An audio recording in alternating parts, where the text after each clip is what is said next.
the microphone on. Oh my goodness. Yeah. I've not been on this whole time. Yeah. See, it's always some. Yeah, pushing the buttons. David's great at pushing buttons. I've got both of you. This is a reverse. I usually don't have you on. Yeah. This time I didn't have me on. Yeah. So thank you for that correction. Go. The rest of you may have heard me slightly through the other mics. Anyway, let me reiterate back up. Mm-hmm. Dave Van Risingham, co-host, and our dear guest, David. What's your name again? Arnett, I think. Yeah. Starts with an A. That's David. Why they put me in the front of the class. Rhymes so with darn it. Well, and I appreciate the opportunity to come in because my reputation varies greatly depending on what side of which issue in what decade I planted a flag. And what day. And I have tried not to plant that flagpole in anybody's foot, but I have noticed in Oklahoma, some people have very large toes. So it's difficult to avoid them all. There you go. For full disclosure, Dave and I have been on opposite sides of each other at times as well. Nevertheless, I have to say, I consider him a friend, and I do consider his work good work. Okay, I do want to say that. Thank you. I do. That's never been an issue, and I think a part of the problem sometimes is people with strong opinions that we let our opinions override our emotions and things or egos. What? Or our egos. Well, I had a opportunity to sit down with the managing editor, he's going to hate me for that, executive editor of the Tulsa World for lunch the other day. And I began in part by talking with him about the fact that you cannot give offense in a free society. Offense can only be taken. In a free society where everybody is free to say whatever they want to, you cannot be offended unless you take offense from that. Now, I don't mean to, and don't, I believe, give offense, but if someone wants to pack it up and carry it from that point on, then that's their issue, not mine. Yeah. Right. And, speaking of the Tulsa World, it's funny, though, how they seem to only see offense one way. Well, what was hilarious about it, when our conversation first began, he declared that the Tulsa World, in his opinion, was not a leftist newspaper. From that point on, it was a little bit difficult. I had to underspeak on some issues because I didn't want to end up in fistfights. A shy, innocent, retiring soul such as myself would never do that. However, I do remember back in the day, I had an opportunity to attend a press conference with Kathy Taylor when she was mayor, and I asked a question that may have been a tad bit pointed, and she referred to me as an equal opportunity aggravator. And I have taken that title and appreciate her for that identification for years, because I really don't want to leave anybody out if there's an opportunity to aggravate with some degree of style, grace, tenacity, good looks, and charm. Okay, so like Larry Flint told his editorial board, the rule is offend everybody. I'm not really trying to offend people. I'm not. It's not my job, though, to manage their internal feelings. Yeah, that's a good point. One time, just last night, my wife and I are talking. She says, well, you came across as such. I said, no, you took it that way. It didn't come across. It's who's responsible for an emotional reaction. What happens in my internal perception is my business and my responsibility. Yeah. Hey, let's set the context for today. Well, wait. Let me. I had to get back to a remark you made about offending people. Okay. Because no, it just reminded me of in my book. It reminded me to give you one of these before you leave. I have two versions. I have the all white version, and then I have the black version. So you're welcome to choose whichever one. Yes. But anyway, in the introduction, I say that if I haven't offended you yet, just wait, I'll get to you. Yeah. But that's what you reminded me of, because it's the same type of thing.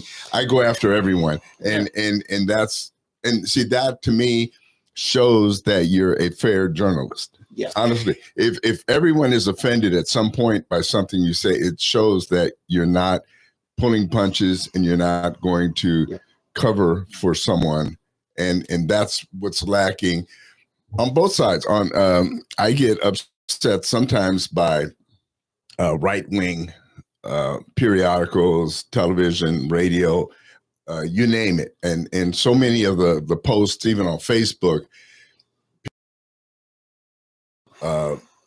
blinded in a sense their political persuasion or their Christians too. I mean, in the Christian worldview, we can become so blinded sometimes by things that we don't want to see. It's like la la la la la la la.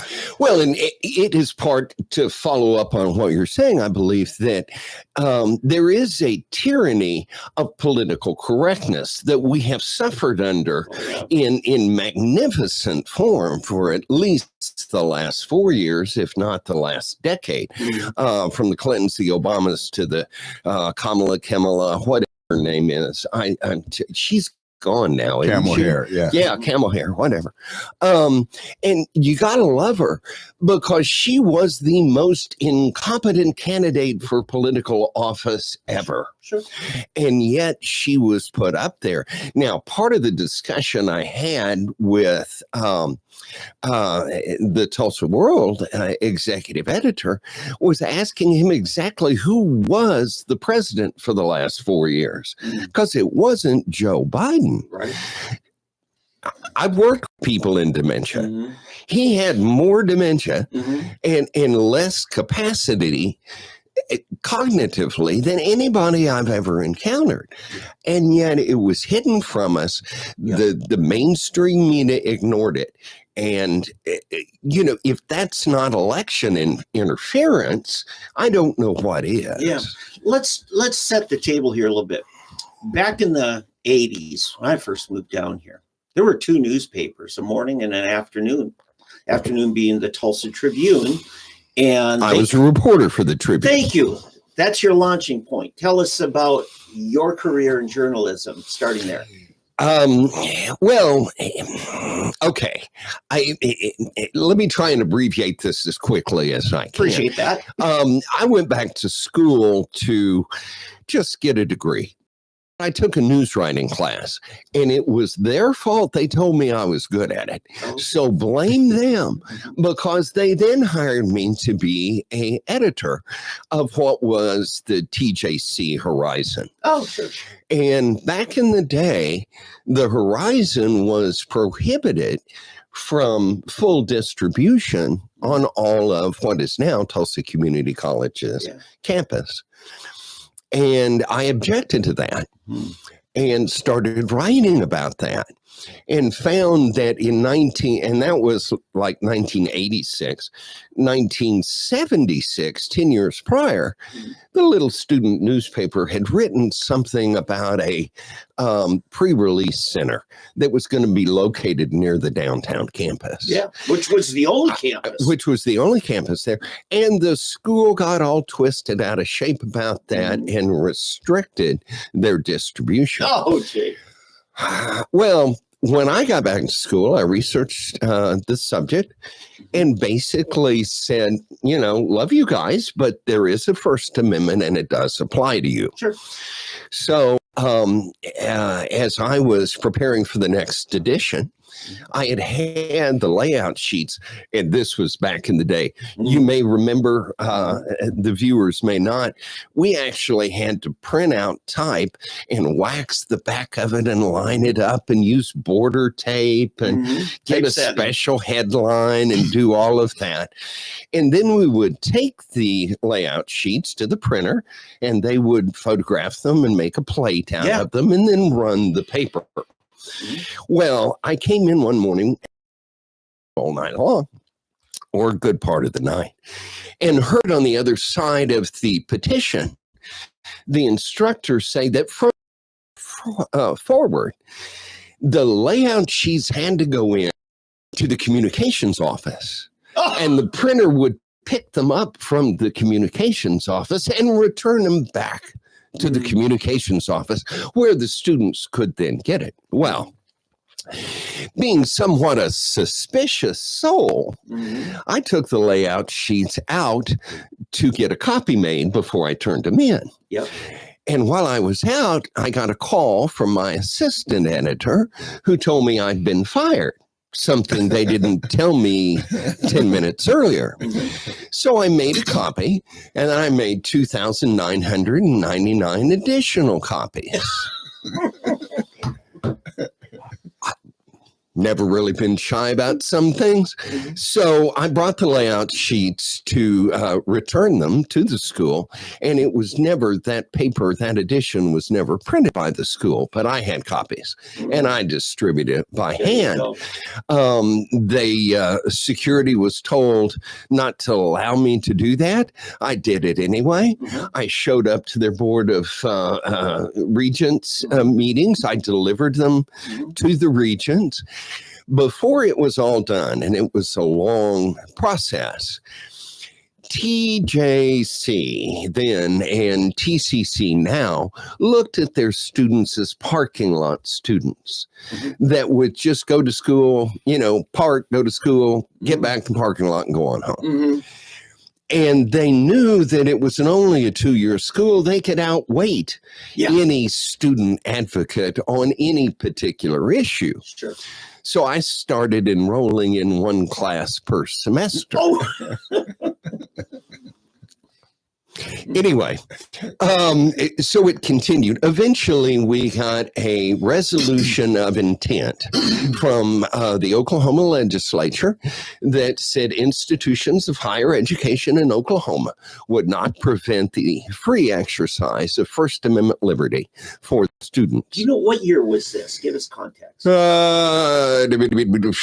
The controversy kicked up at about 1985, 86.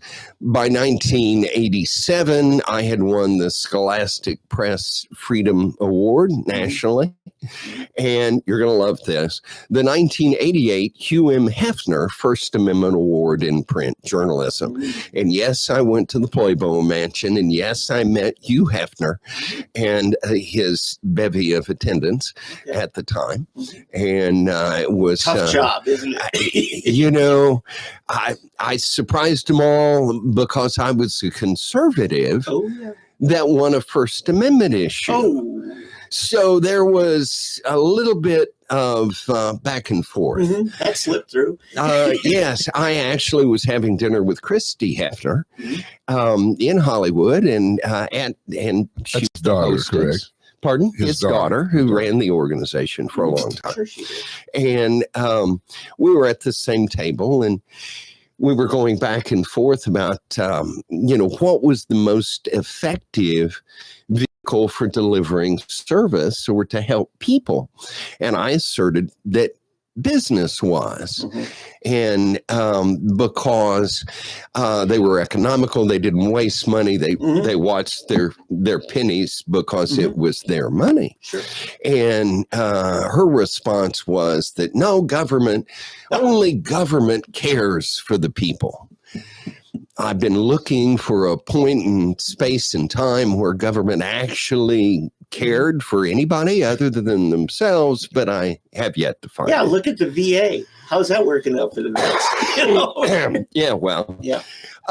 So there is a mission of government to do good, and we want to encourage them Yes. to do that. There are roles. By the same token, government can get ahead of itself, Yeah. and not deliver products or services to mine there. Help me get back to the first with the student newspaper. Yes, Then and what then did you do? well, I started when I was fired as the school editor. Then I began publishing the Independent Student News. Sure. So from that point, I was a publisher. But the Tulsa Tribune asked me to join their staff, and That I was did the that Jenkins for a while. family ran that, didn't they? Well, Owned the it. Jones family. It was Jones. Jenkins and Lloyd Jones, Yes, and and the other various members of the Jones family. Dex Jones Mhm. had helped me a lot with the Independent Student News. He was an investment guy and actually noted that that was the worst investment he probably ever made, but he was there to try and help free Okay. speech. What was interesting is the Tulsa Tribune over 3 years did roughly 53 stories about what we were trying to accomplish for the students to Yeah. set up a platform. The Tulsa World was more the established, which Sure. they are still today, Mhm. and I think did maybe 5 to 7 stories. Mhm. I'd have to go back and look at that Yeah. to be sure, but not very many. Mhm. So part of the problem today are dominant narratives Mhm. that issue from platforms that do not allow dissent. Mhm. And because of that, the tyranny of political correctness is shown in self-censorship Yeah. by people today. They don't, they hear the narrative, okay, well, I don't agree with that, but, I don't want to say anything or Gotcha. do anything. Sure. And that's not really my attitude. But Tulsa World kind of did a power play on the business side that kind of left Tribune in a not very functional position, so they folded, right? Well, there was and it's been a long time since I've looked. But the World and the Tribune actually took 3 companies to publish 2 newspapers. Yeah. So there was the World Publishing, the Tribune Publishing, and what became Tribune Swab Fox, and then there was the Newspaper Printing Corporation. Yes. So the editorial boards and the news staffs were different, Mhm. but the distribution, advertising, sales, Yeah. and printing of the paper was all in the newspaper. Yeah, that sales printing staff thing. The sales staff Worked was for separate. both of them. Worked for both of them, which gave people the impression they were the same Mhm. editorially, but they were not. So anyway, the World said, and that was a specific exemption to the Sherman Antitrust Act that allowed newspapers to share resources. Mhm. And what the World did, the Lorton family in particular, which owned the World at the time, said they would not renew the JOA, the 70-year joint operating agreement. Yeah.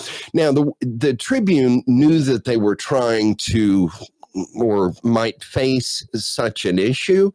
So they brought a partner in who was an attorney, proclaimed himself a successful oil guy. And without naming specific names, by the time the Tribune as a business finished that agreement, they found their new partner, rather than being a source of revenue to keep the paper afloat, had really leveraged everything he had. Ooh, okay. And had no capital to really do that. Okay.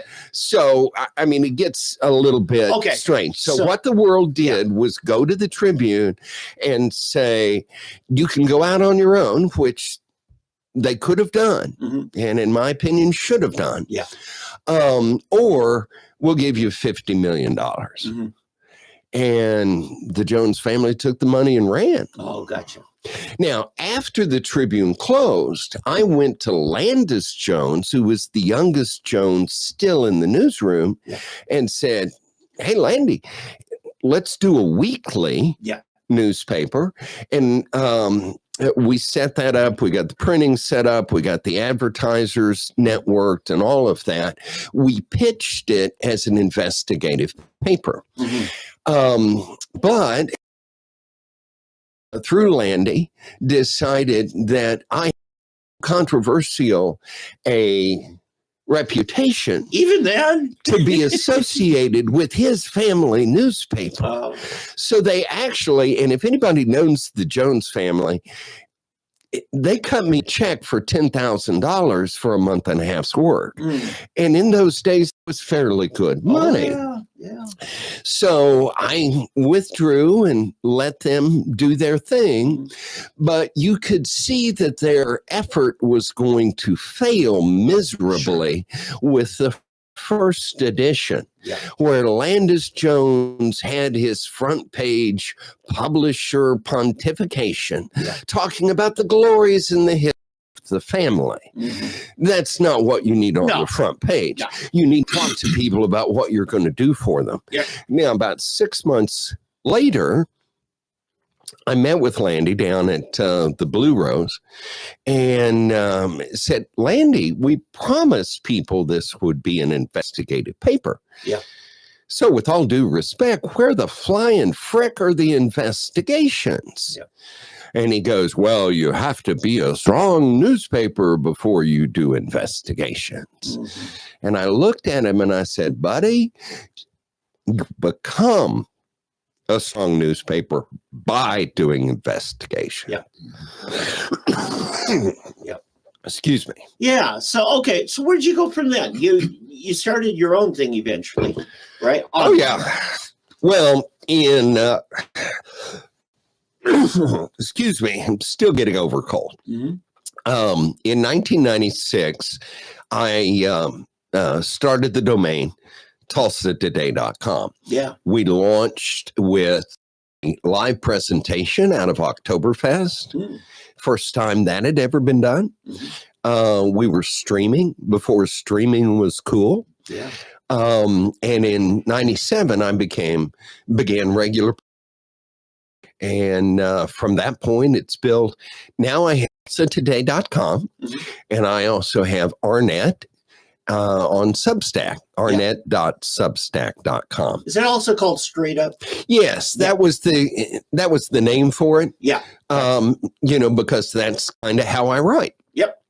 And that's also a term out of the oil industry, where if it's straight up, everything's going well, the oil's coming in, there's no problems, there's no issue. It's good straight. I had not heard that story, and I've known you for over 10 years. Some people have heard it way too much. Other people have not heard it at all. I take some pride in being the most famous journalist no one has ever heard of, because as a local guy, local media doesn't want to admit any other media is out there, with the exception of Fresh Black Coffee, which does an outstanding job with that. It's all true. It's all true. So, this is the thing. It is who you are, right? I mean, to do investigative journalism. I read one of your stories this morning, getting ready for the show. Somebody wants a golden hammock for being Karen Keith's deputy commissioner. How'd that turn out? Well, I did write about that, and I, we never know, but during a transition, county commissioner is leaving, and after an election, but prior to assuming the office, one would think that there would not be major hires in that period, that the new county commissioner would have a chance if they were looking at adding to the executive staff. So on Tulsa Today and Substack, I posted a story about that and interviewed the various county commissioners and other people involved. And people are more than willing to read that. Now, as a result of that, it is not known how all of those things will happen. But here in January, when Lonnie Sims takes over, he has announced another deputy that for his office, and we don't know where the previous deputy will go or what will happen at this point. Yeah, but according to your article, Commissioner from District 1, Sully, was really making a pitch for, this guy's great, we can't afford to lose him and everything. And then you published, and Eddie and I happen to know that Sully is kind of saying, lay off, I'm not pushing that anymore, anything like that. Evidently, he got some bad heat from it. I just ask questions and type up the answers. Yeah. Well, let me step in. Actually, to make it clear for everyone, what was happening, apparently Commissioner Keith, on her way out, decided to propose creating a new position, which was unneeded because it's a redundant position. The work that would be done by this new position is already being done by about 5 different other offices in the county. So this is not needed. It, as you said, it's a golden parachute type of deal. The question, I think, here within the building, kind of home or place this former deputy. Right. But there was no unique function for him to execute that wasn't already covered 5 times. So right. It was unnecessary. I'm trying to be as kind as I can with everybody involved here. Yes. And we wish him the best of a career. But the point is not to grow government. Right. The point is to execute the role of government and what is necessary to help the people. And county government is a lot of fun because they are actually the closest level of state government to the people. And they are not a legislative body. They are purely an administrative body. So they have laws coming at them from the state capitol and budgets that are limited, by the property tax, because that's what funds county government for the most part. So there's a big balancing act. Now, coming up in the next few weeks, county government is going to hopefully begin the rebuild of the courthouse downtown. Now, the county courthouse has been there for a long time. It has deferred maintenance issues that have been deferred and deferred and deferred. So those need to be resolved. And some work has been done, but more needs to be done. Now, the municipal court building, that's the city of Tulsa courts, apparently they want to do away with that and build a convention hotel where it is, or allow a convention hotel to be built. But county still has work to do to provide a courthouse and judges' chambers and juries for those trials. So there is functionality for the office, for the courthouse, that needs to be maintained. They've got, I think, $20 million plus, some, to do some of those repairs, and how that money is going to be spent and where it's going to go and how it's going to get done is still ongoing. We're into a story because we had Kelly Dunkley sat in that chair several months back talking about, at that time, in fact, you were at the meeting I was at when the national advisors pitched the ideas, right, of we could build or we could remodel. They said, it doesn't make sense to remodel. It's probably going to be cheaper and less intrusive on the daily operations of the courts if we just build a new building. But now you're saying, no, that ain't flying. Well, you know, we have a new administrative building for the county, Yeah. which is across the street from the courthouse. We have space in that building, and it has solid bones, as I understand it from engineers. Now, engineers, like lawyers, can argue with each other and feel fully justified in their opinions, whether or not they are accurate in all degree or not. So these decisions have to be analyzed by our elected representatives, and we vote for county commissioners to represent us in these things.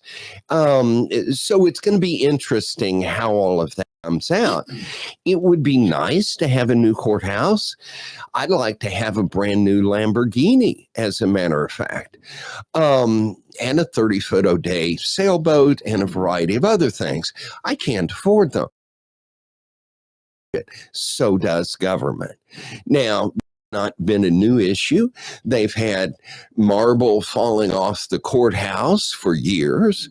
Hopefully it doesn't fall and hit anybody and hurt them. Yeah, mold in the building. At some point.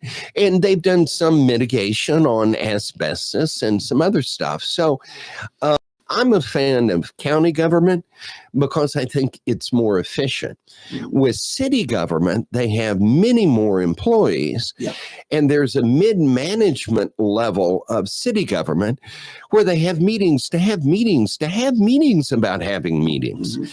And I find that difficult. Okay. You know, with all due respect, when I was by the name of Pearl, and she put an assignment for the Union School Board. And I did that, and I went to some other school boards, but reporting on activity. But finally, I sat down with Pearl, and I said, Pearl, I love you. I love the Tribune. I love working here. But if you're going to keep me on the school board, I'm going to need a bottle in front of me or a frontal lobotomy, because these are the most boring meetings I've ever gone to in my life. And fortunately, she said, okay, David, we'll put you somewhere else, and move me around. That's the thing the Tribune did on a regular basis that the world never does. They moved their reporters around so that they didn't get stale on a particular beat. Tribune did. The Tribune did. The world, if they can find anybody that'll work for them, they tend to keep them in the same place, doing the same thing. And you get into ruts with your writing and your investigation. When I was in journalism school, the professor basically said, if your mother tells you that she loves you, get a second source. I trust everybody, but I want to get more opinions on everything than just one sole source. Right. Okay. Beginning back to the issue with county and city, I have to agree with you. I think I'd have to say the county has been more efficient with its money than the city. And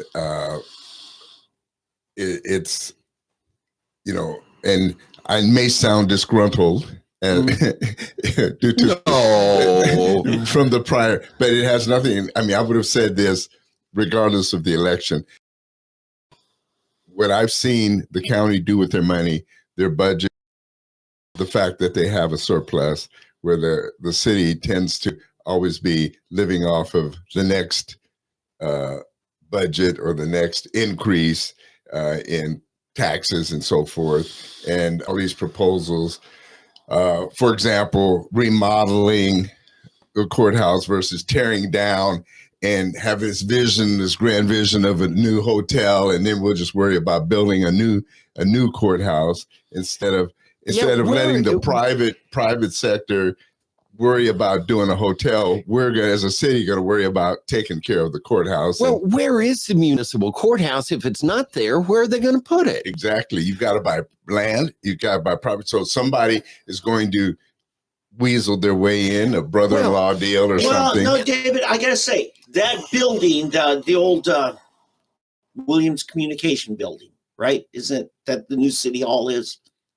That's City Hall. CG. Yeah, I call it the board cube. Yeah. But Bill LaFortune justify is, can lease out several floors. that was Kathy Taylor. Oh, I That thought was not LaFortune. Bill LaFortune. Okay. Bill didn't get Stand us corrected. into that deal. Okay. It was Kathy Taylor. And you got to love Kathy Taylor. I mean, any mayor that comes from a 3-jet family is impressive. But what happened? Why didn't we have that revenue stream coming in from leasing out floors in the building? I honestly would love to hire a city reporter. Journalism, as you guys very well know, it takes time to research. Mondays are pretty much Wednesdays is where they have it for the city, and there's very little parking. It's difficult to get in the place. I'm not impressed with the city hall or the council, and to me it's a kabuki theater. The meetings prior to the actual is when they decide things. Yeah. What I was getting at is, why couldn't they move the municipal court building over to the current City Hall building where they got all those extra floors? Oh, I'm not sure Buffy and Bobby would like that very much. Yeah. Yeah. I mean, I'm just saying the inefficiency of city government is just, and it always seems to be about somebody up here playing it. And, it just aggravates me. Not just the people playing the game at the top or down there, but there's someone behind the scenes playing the game, organizing the game, and that's what really infuriates me. So like I said, as far as county, I think that I have to say I really think the county works fairly efficiently considering everything. Yeah. But versus the city, it's a cabal. I mean, it is monopolized, and I tried to say this in the campaign. It's focused on downtown, and it's a certain group of people that always control. One group controls the government, the other controls the funds. Well, and those two together have kept the money downtown, even though downtown we're dying. I mean, we're dying, and you've got these suburbs that are just starting to flourish. You go to BA, Bixby's revitalizing, Owasso, Jenks. Eventually, you're going to have Sand Springs. Somebody's going to discover Sand Springs. Their city government's going to get it together. And because they've got, with the river down there, they've got all kinds of things they could do with that town. So Well, I actually think Sand Springs is going to be the shining star for residents. But there are issues. I mean, Jinx is certainly growing. They've got a new shopping center there that's kind of cool. The entire city is growing. But when the Metroplex. Yeah, the Metroplex. Right. That's where you have to think instead of thinking. And the Chamber of Commerce has kind of done that to become more regional, and I appreciate that. Yeah. But then again, the city of Tulsa, our lovely Mayor Poindexter, G.T. Bynum, now gone, wishing the best of luck. During COVID, he got on television and claimed to represent 1 million people. No, he doesn't. There's not that many people in the city of Tulsa. Not There are even- other municipalities that have their own rights and liberties. But the city of Tulsa is a willing solicitor of media attention. That's the kindest way I can say that. Tulsa County keeps its head down, gets funded by property tax, and just does the job. The city of Tulsa, plays to media more, and I think does less than any other level of government. Yeah. In our area. Yeah, that's true. I mean, I was telling Commissioner Dunkerley, I did research on state fairs. Most states have a state fair. Oklahoma have one. 2 counties call themselves state fairs. Tulsa and Oklahoma City's. Well, it's because we're better looking. Yeah. We have the largest. Tulsa County puts on the 4th largest state fair in the nation. That's a huge thing for a county to do. Well, and one of the things Vision 2025 accomplished for the city of Tulsa, or not the city of Tulsa, but Tulsa County. And I wish infrastructure projects like that were done by the county, because they actually know how to build things and work things. But Vision 2025 and For to Fix the County in various programs did a monumental job in Expo Square, in going to the horse shows and the associations and asking them, how can we build this facility so that you can use it? The Arabian Horse Show, among others, the Quarter Horse Association. I mean, we don't really think about it here in Oklahoma, but when those dually trucks roll in pulling horse trailers that are quarter of a mile long, and I'm exaggerating with that. Those are not inexpensive pieces of equipment. Right. The horses in those are, in some cases, $1 million. Yeah, they're insured for big numbers. Horseflesh. Yeah. And they take care of them well. They spend their money. They come from all over the country to go to these kinds of breeding and showing and functional industry gatherings. That is an ongoing generator that money triples and quadruples through the restaurants and the hotels and a lot of other things in businesses here that people don't realize. Yeah. Yeah. So that's a good thing Vision 2025 did. And also the downtown arena, the BOK Center, was built with Vision 2025 money. And that Bill LaFortune, as mayor, had a strong hand with. Of course, Kathy Taylor wanted to take all the credit for it, but because she was there as it was being built, but Bill actually got the deal done. Yeah.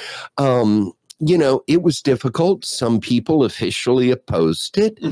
But you can tell it was the most successful program in Tulsa's history, because the city of Tulsa has been doing Vision this and Vision that and stealing the name ever since. But it was the Tulsa County that did Vision 2025. Yeah.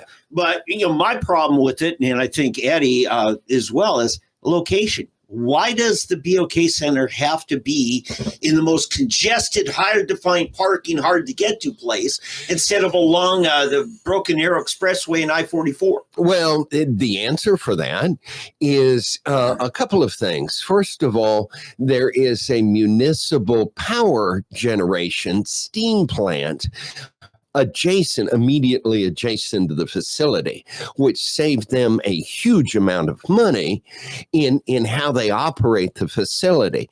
Also, you've got to look at all the roads and highways that come into downtown, and the fact there's a lot of parking available on the weekends and evenings when businesses aren't operating in downtown, but parking is available for special events. expense. Yeah. Now, I just remember my son playing D-Fest at the Performing Arts Center at the same time American Idol's down there, and I've never seen that place on a Friday night so snarled up.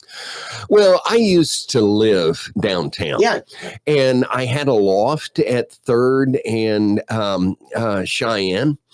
And it was a lot of fun. Mm-hmm. I actually got to see that land cleared and the building begin to rise. And I was there when the Tower View apartments burned down. Yeah. Famous crackhead hotel that was immediately adjacent to the Tulsa World parking lot, and they didn't notice it was a crackhead hotel for only 30 years. It took them 30 years to figure out there was an issue there. Yeah. So, I mean, the funny thing, though, if you want to look at long-term infrastructure, the funniest name we have for anything is the inner city dispersal loop. The loop around downtown Tulsa, to your point, is so small, we have stuff flying off the edge if they go too fast. Semis rolling over. It's barely big enough to contain the Chamber of Commerce and the nonprofit egos that work down there. Yeah. So, it doesn't disperse any inner city traffic. It's more like a bullseye on the very core of downtown. Sure. So, but what is past and beyond repair should be past and beyond regard. Shakespeare, if you don't mind. Some of these things we work with, we adjust as best we can, and media and diverse opinions like fresh Black.Coffee brings to the table, and I do on my platform, hopefully help the people judge these issues so they can make decisions and communicate to their elected representatives reason and wisdom. Okay. We hope. A study on the BOK is profitable or not? Oh, yeah. It's hugely profitable. What we had prior to the BOK Center was costing us $1 million a year in upkeep. They're now returning. You're talking about the convention center. Yeah, the old convention center. And now they're returning, as I understand it. And keep in mind, I would have to look again at the research, but the last time I looked at it, they were generating back to the city 1.5 million. The people that criticized it, and we won't want to name names from back in the day, but there were some, that'll never be built. It's all corrupt. It'll never blah, blah, blah. It's not corrupt. It has been built. There was citizen oversight on the package. There were detailed accounting all the way through.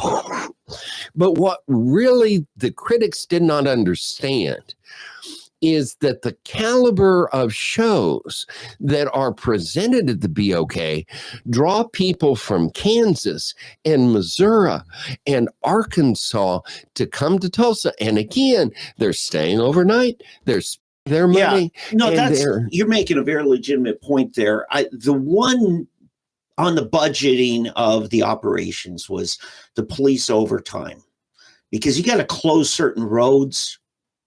You got to, barricades. Evidently, that's one of the things they didn't quite factor in, had to make adjustment in reporting, the I haven't looked at the security costs, but I also believe that's part of the venue's obligation to pay those, to pay police. And that's a good point. If it's not just up the cost of renting the facility. So you're, to the promoter. I mean, it should be.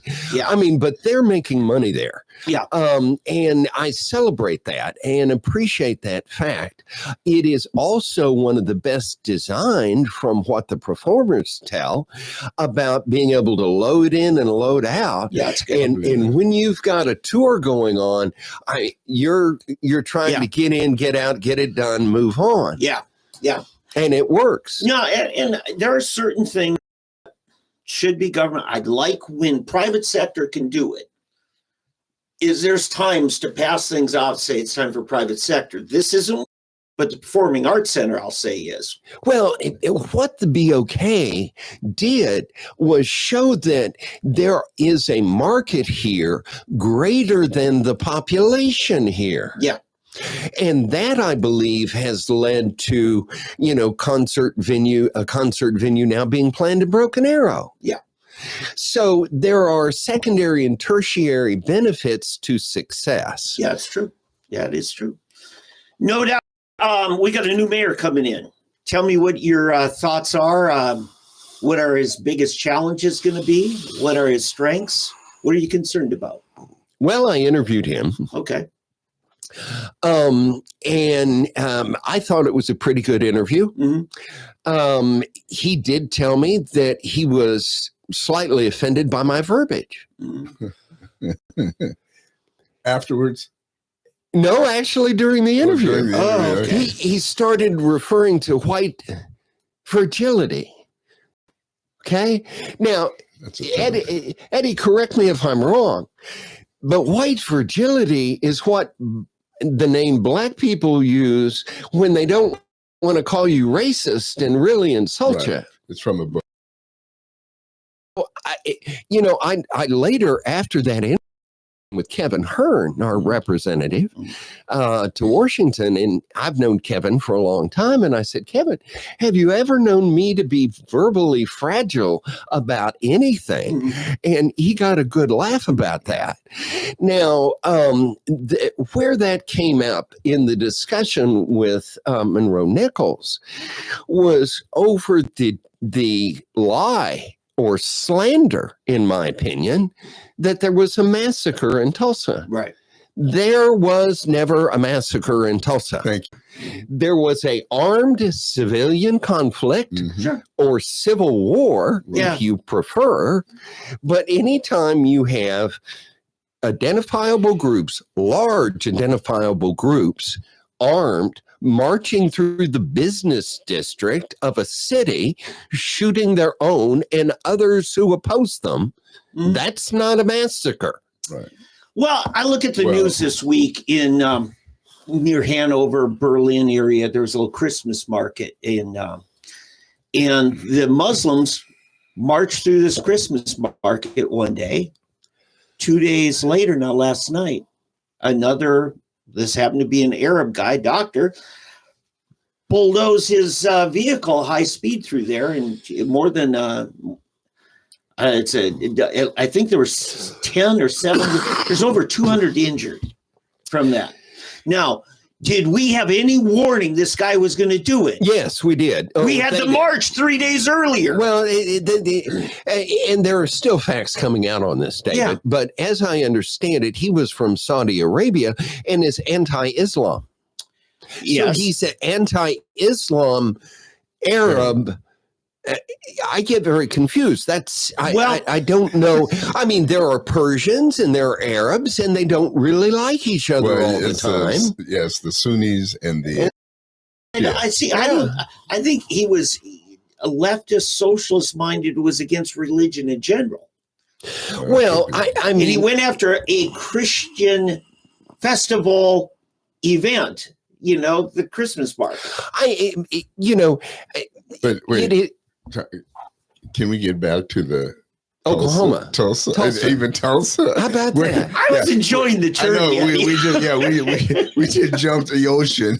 We didn't just jump states or the country. We jumped the ocean. What we were talking about, do you have any warnings? I understand. Yeah. Yeah. Well, but what you're saying, when you have totally open borders, you do not vet people coming in, which has happened thanks to Joe Biden or whoever is actually pulling his strings. Angela Merkel. Yeah, Angela Merkel in Germany, if we're going to do that. But getting back to Tulsa and the riot, AKA massacre, which you and I do not believe was a massacre. Armed people marching through the business district. That's where I got off. In fact, that's one of the things I got in trouble with from the Tulsa world, because I wouldn't call it a massacre. They did not like that. But I agree. There was no massacre. people on both sides died. 60 some white people died, which is they're never mentioned. No, that's the first I've heard. No, right. Yeah, you deserved it. Well, some of the archived photographs, it shows one guy dead on the ground with a sheet or covering over him. And it's written on the photograph, he's not black, he's white. You know, and in the middle of the street. Yeah. Yes, it was a horrid thing. It was a terrible thing. It never should have happened. People suffered as a result of that. Mm-hmm. And the couple was ushered out of town by the sheriff. They were totally protected. They had shut the elevators down, guards on every floor, mm-hmm. never could have gotten to. He ushered them out of town, get them out of town, yeah. And you know, 14 armed former war veterans from North Tulsa decided to come down with guns, and then all of a sudden the word gets out, N-words with the weapons are coming down to the sheriffs. I mean, if I may, everything that could go wrong went wrong that day. Yep. It was not good. It was not good. It was not good in any way, shape, or form. And I know there are families, older, long established families that protected people of color, right, exactly. and their employees and their mm-hmm. friends and all of that. Mm-hmm. And Tulsa has been humiliated yes. by this event since it happened in 1921. Mm-hmm. Now, I am willing to sit down and dig into the facts, and that's part of what Mayor Monroe Nichols suggested I could do to help, is to work with other historians to try and resolve that issue. Right. And if he wants that, then I would volunteer to help my city in that way. But here's the point. By using the word massacre, that is hyperbolic. Yeah. That is slander. That is, if it's printed, upon the people of Tulsa. And the left wants to hoist it as another bloody red flag sure. that they can demonize America with. Sure. And it was totally a fabrication that was fostered by people on the so-called Reconciliation Committee right. that wanted to exaggerate this. Sure. And I'll never forget the story in National Geographic, a credible story that said the story has been hidden for many, many years. Mm-hmm. No, it hasn't. Yep. Publication, every conservative publication has written about the race riot in Tulsa locally for a long time. I learned about it in history mm-hmm. when I was going to school here. Now, not everybody pays attention in history when they go to school here. But you know what they are? But I heard it. I saw a movie, just briefly, I saw a movie back in the 80s about it. The guy from, what was the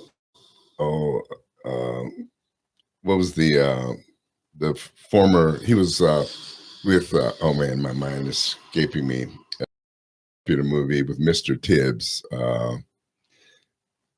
Carol O'Connor was the sheriff. Yeah, and, I know the guy you're talking about. Really good guy. The black actor that played his deputy there, and he starred in this movie, and it depicted the whole deal. Yeah. It showed how they had come from the war and they got weapons, and they were mad, and they were going down there and ended up in the shootout. So, like you said, Dave, it was not hidden.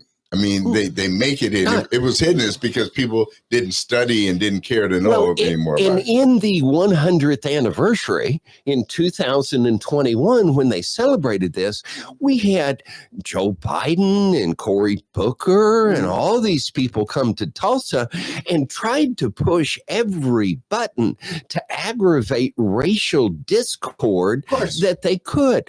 There were black groups that marched streets of Tulsa telling on video that rat-a-tat-tat. You know what rat-a-tat-tat means, don't you? And they were saying that. Now, they were not opposed. They were not yelled at. They were not, are you okay, fine. Yeah. Sorry about that. But what I want to do as a writer, as a historian, as a lover of this city, whatever it takes to resolve the facts, let's do so Right. and move forward. I don't care what happened 100 years ago. I care greatly what will happen 100 years from now. Okay, so there was a lot of energy and effort spent at helping re-educate us on who Tate Brady was and why we can't have a street named after Brady. And yet there's not been any research on where we got the name Greenwood from.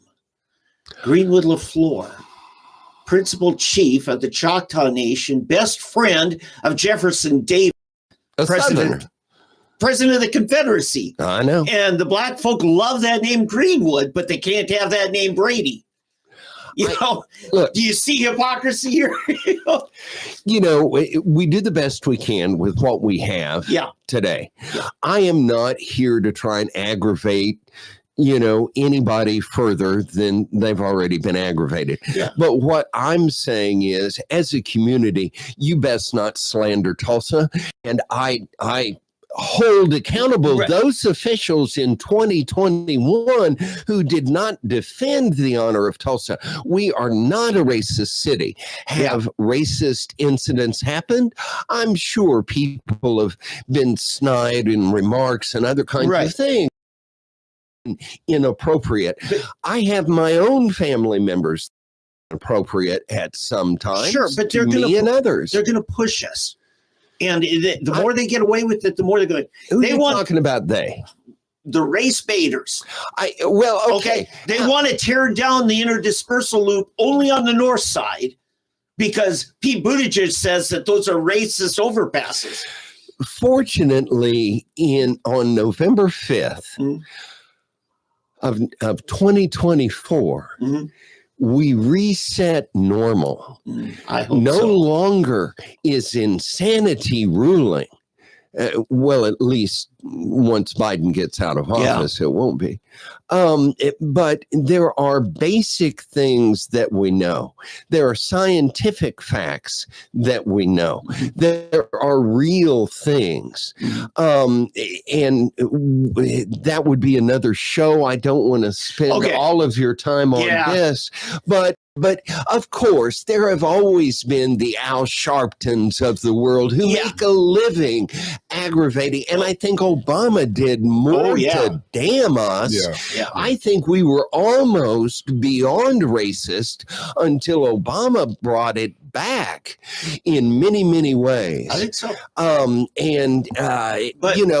As our first Arab president, he did a great disservice to the country. Right. But the last thing on this, on city government, is G.T. Bynum had this ad hoc committee having to deal with, race reconciliation and stuff.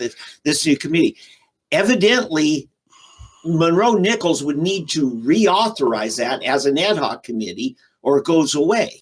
The biggest problem with that entire group is they have themselves in their own ideological silo, and they're not talking to anybody outside of it. Yeah.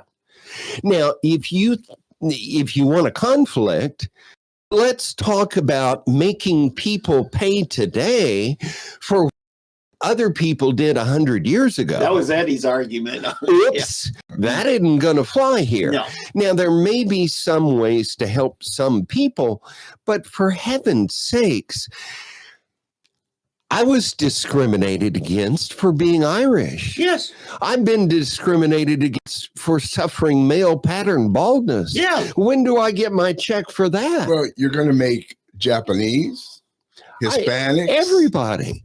Native Americans, left-handers, everybody, left-handers in Tulsa, pay for something that alleged white people did, and then the ones who came from the Northeast, the Southeast, Southwest.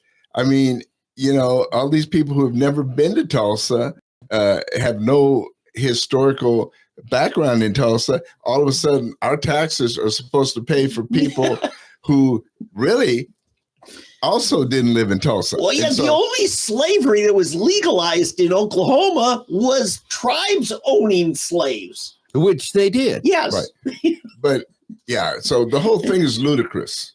It's ludicrous. Yeah. But anyway, yeah, we better move on because this is. All right.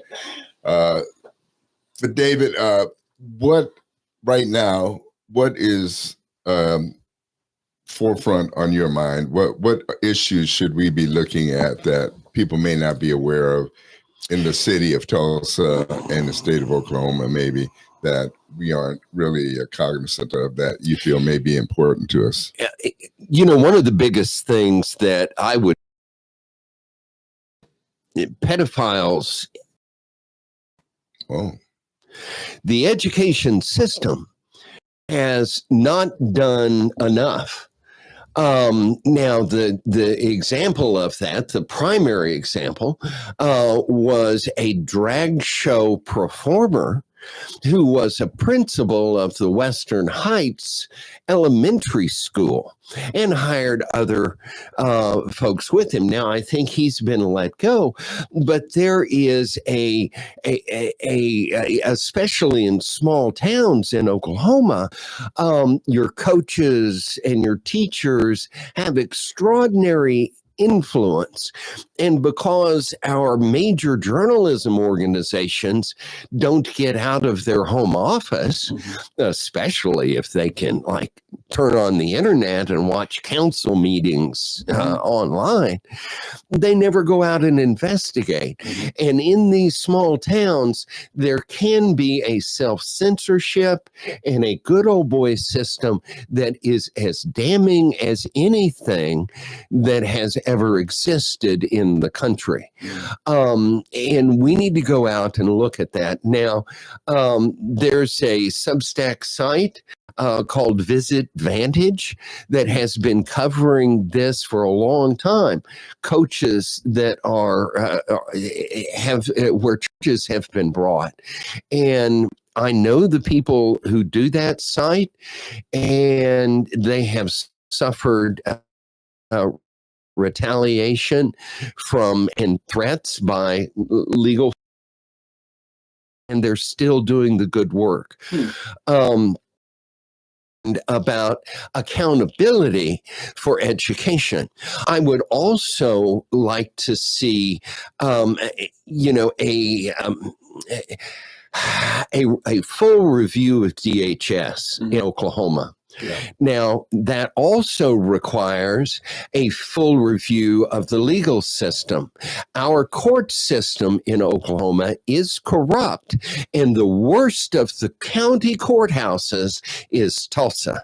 There are attorneys in Oklahoma City and throughout the state that will not come to Oklahoma or will not come to Tulsa to represent clients in a case because the judges here do not follow the law. They follow whatever they want to follow. The time of day. You get the Jeff Kriegel treatment. Yeah, or a variety of other things. Now, that's another issue if you ever want to get into it. But I suffered personally something I have not fully written about, but 6 years of litigation. In a civil case, 6 days of a jury trial that cost me in fees $53,000 that I didn't have. On on charges that were all thrown out. A jury of my peers found me innocent or not responsible for what they were trying to charge me with. And what did I do? I simply talked to law enforcement and DHS. Now, if people can be sued in civil court for talking to law enforcement or DHS, then you have a deep, serious problem. And no one should speak to law enforcement or DHS and put themselves at risk. And I will argue that until that's fixed, we don't have law enforcement in Oklahoma, and every citizen is at risk. Good point. Now, that's another long story. That's an ominous way to end. Wow.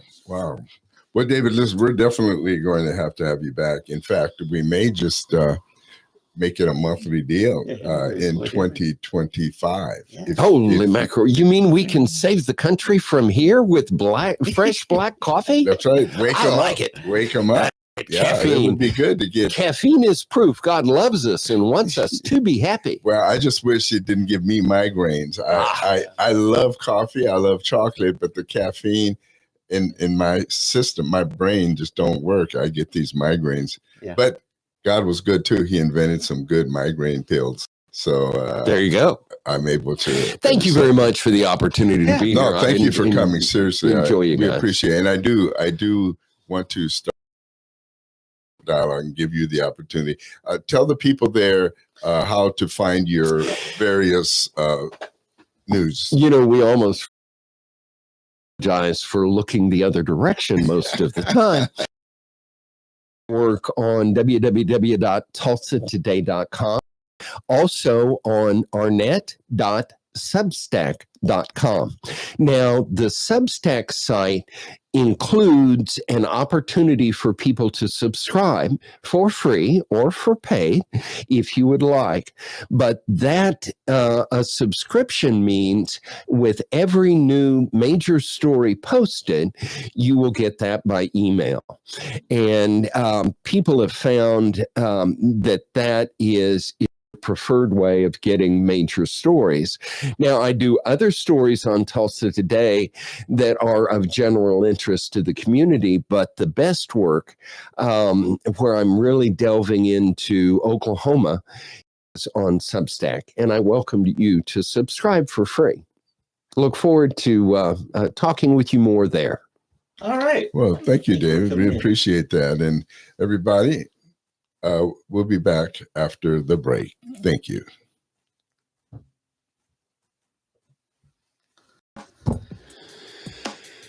Mike's off. I'm Jeff Davis with Just a Thought. When I was growing up, Christmas at my grandparents' farmhouse was always a special occasion. The strong scent of pine from our Christmas tree punctured the air, and the crisp, cold morning air was invigorating. My grandfather always put out a big bowl of unshelled pecans and walnuts, and a bowl of hard candy, the ribbon shape that always seemed to stick together. Not to mention, lots of oranges. Me, my siblings, and my cousins would play in the yard while my grandmother and mother were cooking, with that wonderful aroma filling the air. The farmhouse was always decorated with festive ornaments and lights, and the warmth of the old Franklin stove made the atmosphere cozy and inviting. The day was filled with laughter, stories, and games. We'd all gather around the table for a delicious meal, give thanks to God, and then feast. Those were days filled with love, laughter, and amazing memories that will last a lifetime. I hope you make it a memorable Merry Christmas. Just a thought. I'm Jeff Davis. I'm Jeff Davis with... I hope you enjoyed that for an hour or so of the Fresh Black Coffee program. Little Kate Bush to bring us back in. Yes, with David Arnett as our guest. Yo. Hey, yeah, I thought that was pretty enlightening. Funny, David and I, we've had our times, disagreements. Oh, yeah. Here's an interesting thing that some people may know and some don't. I don't know how much of this I should share, how to get into. Anyway, let's just put it this way. We were both involved in the initial Tulsa Christmas parade. The initial reboot of it, yeah. Yeah, I'm sorry, not the initial Tulsa Christmas parade. You're not that old. No, right. The initial new Tulsa Christmas parade. Mm-hmm. Yeah. Because the initial Tulsa Christmas parade, I don't know who started that. That was like for decades decades. It goes way back. Yeah. Right. And what happened there is someone got the great idea. Well, I'll tell you who in a minute, but yeah, they decided to make it a holiday parade. And I found out later that it was the Jewish League and Jewish individuals that wanted that to happen. And the way I found out was once we had it and we were wanting to move it, I wrote a letter to Drew Diamond. I may have told you this story. He was a vice cop. I first met him and worked with him on some, trying to close down some porno movie theaters we had in town. And then he became police chief. Wow. Okay. Yeah. I didn't know all that. I just know that I had heard his name, but then I found out he was like the head representative, or he was, I don't know if he was the president at the time, but someone important in the Jewish Federation of Tulsa. Mm-hmm. Anyway, and what I wanted to do, I wanted to turn it into a Christmas and Hanukkah parade, because when the Christmas parade takes place, tends to fall very often on Hanukkah. And because Hanukkah is a little bit before Christmas. Usually, so, right. It moves around. Yeah. Right. And so it's usually on Hanukkah, or maybe just a little after Hanukkah or so. So anyway, I offered to have a Christmas and Hanukkah parade, which is interesting because the Tulsa World attacked me for being anti-Semitic. Yeah. That I hate Jews, but I'm the one who wrote them a letter inviting them to join us to celebrate Hanukkah. Right. So anyway, I wrote this letter. I get a response back from Drew Diamond saying, quote, "We have no interest in partnering with you in this parade." And I said, okay. And I found out later that they're the ones who really wanted this, what would you call it, ecumenical parade, and change the name into a holiday parade. Yeah. And at that point, they were having Muslims. It was going to be a Muslim parade. It could have been a Festivus for the rest of us parade. There you go. I mean, Kwanzaa. Yeah. What's that? Hane Rama Kwanzmas. Yeah. You remember that? Yeah. I'm Glenn Beck. Somebody came up with a song, Hane Rama Kwanzmas. Yeah. But anyway, and that's not what we wanted. So anyway, they said, thank you, but no thank you. So but yeah, anyway, but David was involved in the first year of the Christmas parade. Yeah. And he organized press conference and everything like that. And then for various reasons, we parted ways. He was no longer involved with us, and there were three of us that actually remained and carried it on until eventually it moved downtown again, and then Waste Management took over. Yep. And well, they became the big financial sponsors of it. Right. That is their big deal for giving back community. Right. And we basically essentially just turned it over to them is what happened. Yep. Because initially there were, at first, well, I'll tell you what happened. What happened when they decided to change it to the holiday parade, I went down to city council. Yes. And decided to ask them, would they ban a Christmas parade if I decided to come up with a Christmas parade? I just decided to. Yeah, if some other group wants to hold a parade, and I think it has to do with copyright, trademark, because. No, that wouldn't. No. Listen, don't interrupt let me just tell it. I went down, stood in front of the city council and said, if I decide to do a Christmas parade, next year, will you stop me? Gotcha. And the city council at the time said, no, we won't. And so what happened then, I went back on KFAQ and announced that I want to see a Christmas parade. Anyone who wants to join me can. We will have a meeting here tomorrow night, tomorrow evening, and to discuss it. 6 people. Right. Yeah. See, join the meeting. Before, when you first told me the story, where my mind went when you said, are you opposed to somebody else doing a Christmas parade? I was thinking more in you as a record label executive know that you can't. If Petra as a band breaks up, or like the Beatles, they wouldn't let somebody else form a band and call themselves the Beatles because it's that trademark. That's where I thought you were going the first time you told me the story. I see. Yeah, no. I thought they were just wanting to, for some reason, ban a Christmas parade in general. Okay. And I wanted to be sure there was nothing like that going on. Yeah. And what's funny is right after me, what is his name? Who's the chief of staff for GT right now? He used to own a bunch of restaurants downtown.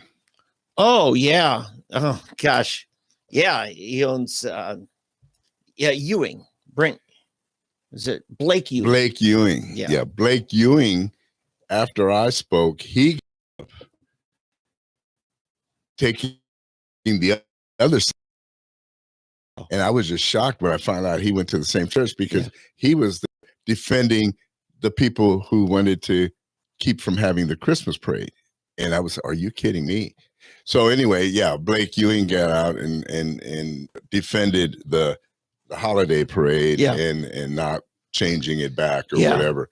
And so anyway, so those were the two contrary positions. So anyway, so then what happened? So five people showed up there. Among them were he's the old program director at KFAQ. Gann? Yeah. Was it Brian Gann? Brian Gann, right. It was Brian Gann, Josh McFarland, the late, oh my goodness, my mind is escaping me, all of these people. Well, I can't. I'm sorry. I don't want to waste your time. Anyway, I'm trying to gather because this is like now. It's what is it? 10? No, it's 13. Well, there was ago, another insurance guy. Yeah. Croucher. Yeah, man. Good. Yeah. Mark Croucher. Mark Croucher was one, and then there was Josh, of course. Well, yeah, Josh, Mark, Brian Gann.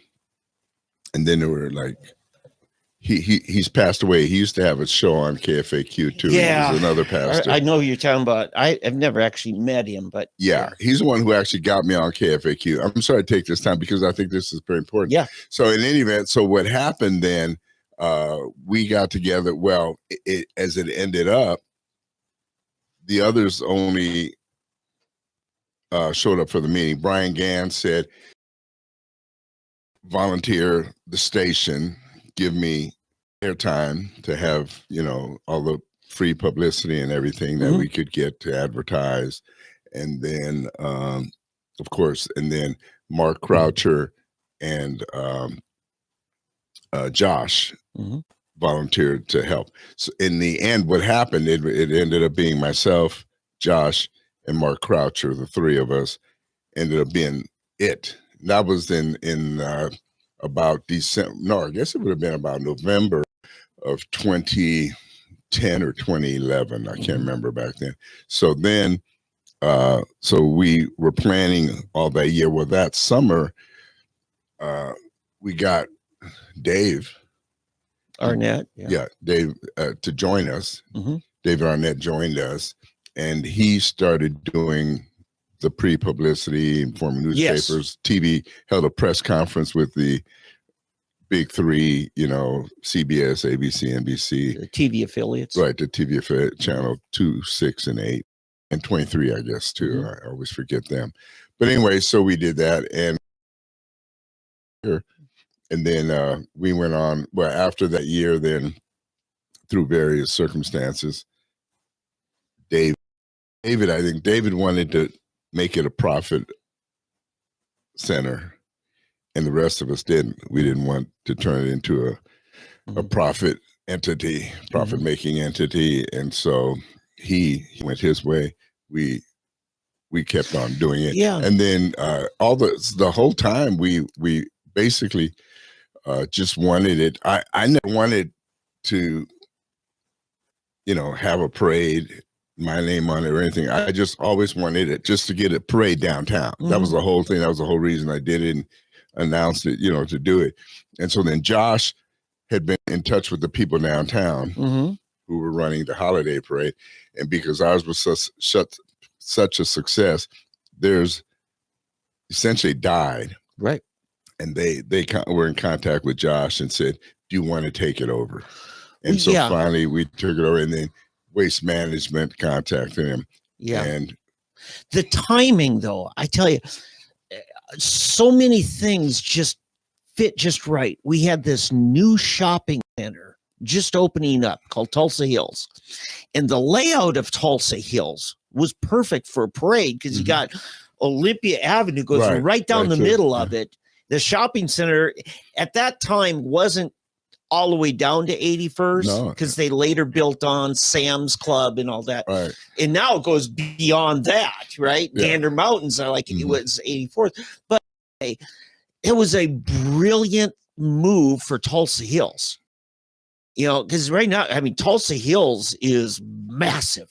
Yeah. Every week. Yeah. It's always busy. It's a great place. It's a great place. But it demonstrated the insignificant, just that Highway 75 needs to be 4 lanes in each direction. Oh, yeah, because it was crazy. The police, and I've got to give it to TPD because they were so helpful with us and never complained ever. But and Oklahoma Highway Patrol too, because what happened, people couldn't get off of 75. Right. So they were parking all the way on the side of Highway 75 going south for about a mile. Yeah. The cars were all backed up and they said, forget it. We just stopped, and they just parked their cars and came down the hill. And I mean, and some people just sat up there on top of the hill and just watched it from up there. I mean, it was incredible how many people were the first year and second year, I think. And then the third year, it was just freezing cold. It got so cold that people stayed in their cars and watched the parade go. I can't believe the people in the parade, because I think it was like 2 degrees or 3 degrees out. It was just unbelievably bad. Yeah. And to me, it was just, you had the passion, that evangelical passion of they're trying to kill the celebration of Christmas as a municipality. Right. And you felt like you were on a mission from God to save the parade because it is the banner of Christ, right? Yeah, that's kind of how, So, it just was so set up for success in so many ways. Yeah. And we're glad Waste Management took it back over. And then we had that, what they had. Like I said, I said, once it was, I said, Josh, you guys take it, and boom. And they did. And it was kind of bad because the other Mark, and there were some people behind Mark or with Mark, but they got twisted. What's your buddy, the other writer? Michael Bates. No, not in Tulsa, the guy. Oh, Jameson Fott? No. You're always talking. Oh, Al Gerhardt. Al Gerhardt. See, I know a lot of bloggers. Yeah. Well, he wrote this nasty article about Josh McFarland and I stole the Christmas parade from Mark Croucher, and it ended up, it was just this nasty article, and we knew, come on, and like I said, it was just a matter. I put out an invitation for people to come join at the KFAQ to have the meeting, and then we had the meeting, and then next thing I know, it's Mark Croucher's parade, and that. I mean, and David got upset. Therefore, we had a little feud for a while because he felt that he was sliding. I mean, it's so funny how everybody felt like it's our parade, it's my parade. No, it's not. It was supposed to be a Christmas parade. It was for the people's parade. That was the whole deal. But I gotta say, I kind of, Josh McFarland took it well, but I was upset by one of his posts where he is bad mouthing the parade faction that stayed with Tulsa Hills, and I just said, Josh, I said, boost your parade, but tearing down somebody else's parade doesn't make your parade any more attractive. No, his was the Tulsa's. He and I stayed together the whole That's time. what I'm saying. When he was leading the charge of, hey, look, this downtown Tulsa wants us back. Let's go with that, you know.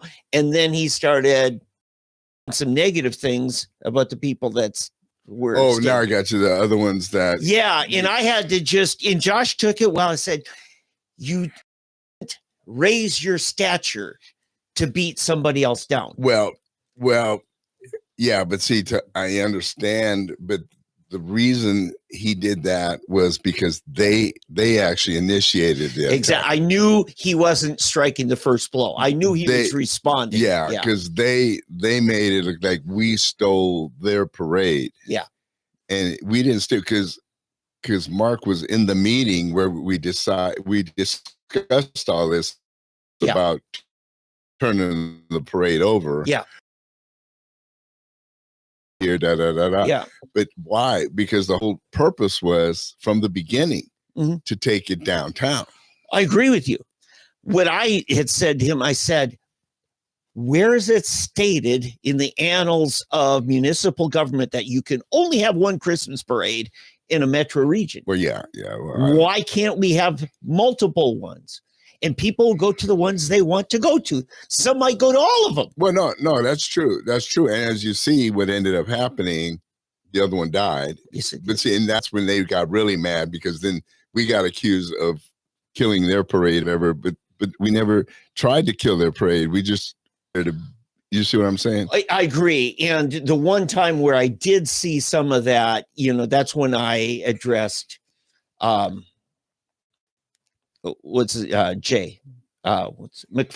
McFarland. I said, don't badmouth theirs, just promote yours. Yeah. You know, and because then you don't give them any ammunition to say, see, you're sabotaging. Right. But us. see, I think what set Josh off, and it kind of ticked me off, but I didn't bother because I said, forget it.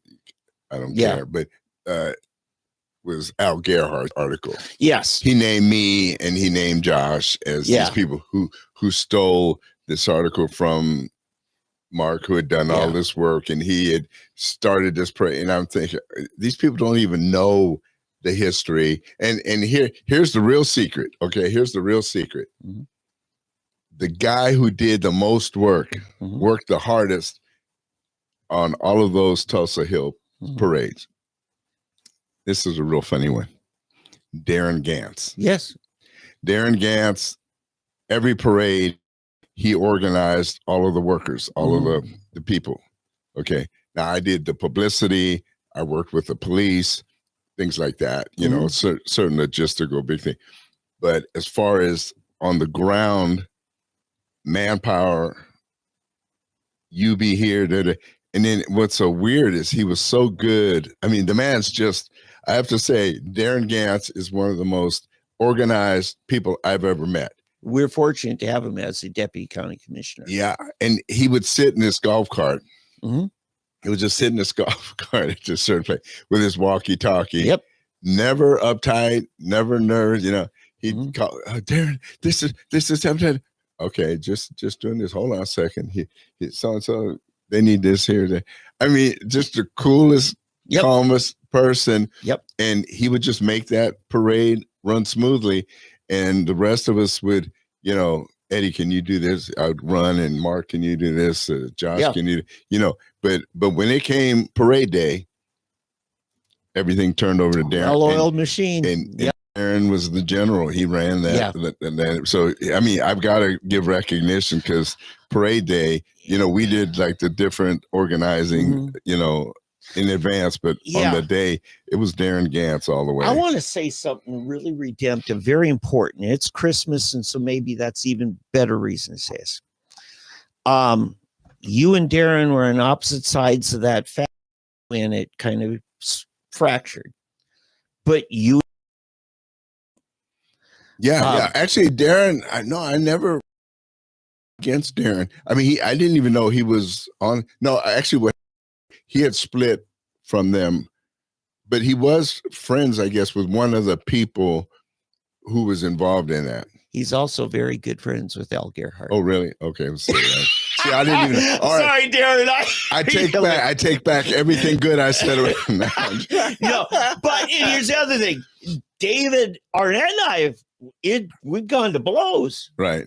But It was Dave and him I, giving the blows. Dave and I, we didn't But- speak for a few years. So here's the thing, and Gerhardt and I joke about this a lot. Don't let people live rent free in your head. Right. You got to let go of things and move on. Yeah. And find opportunities. Listen, trust is something that needs to be earned, but you can at least be of a mindset that you're open to letting somebody rebuild that trust if they've taken it, if Yeah. they've lost trust. Yeah. No, you're right. That's what you have to do. And like I said, Because it's a very isolated life without that. yeah,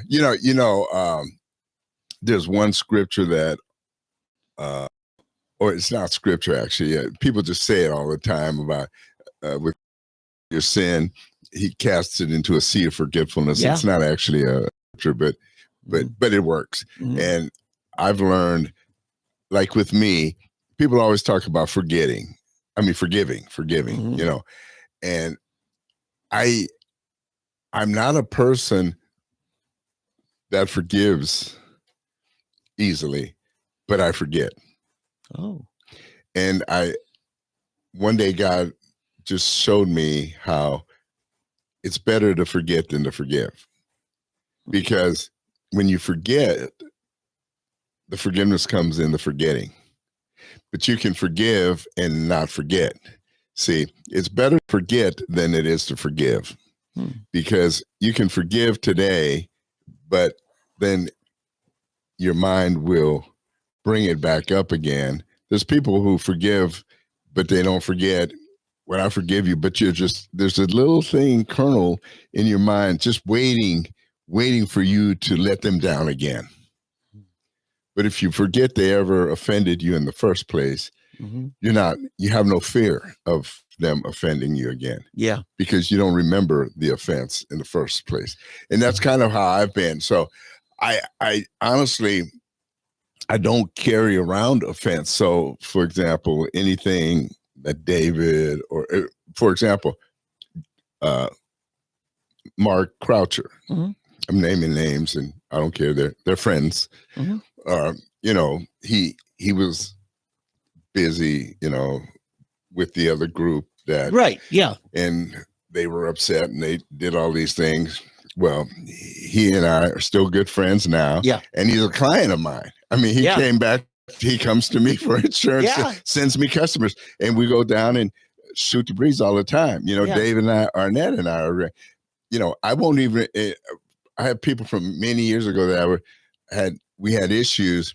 I actually do not remember what the issue was. My wife and I, like Mhm. we may be just mad as anything, have knocked down, drag out one day, Mhm. and I'll go to bed, go to bed and wake up, and I honestly, no joke, the next day cannot remember what it was that I was so upset about, or Sure. what we got into it about. Yeah. And I think that's better than me saying, "Well, I forgive you for leaving the garage open," or Mhm. "I forgive you for not taking the garbage out," or "Forgive you for not doing this or that," Yep. on both sides.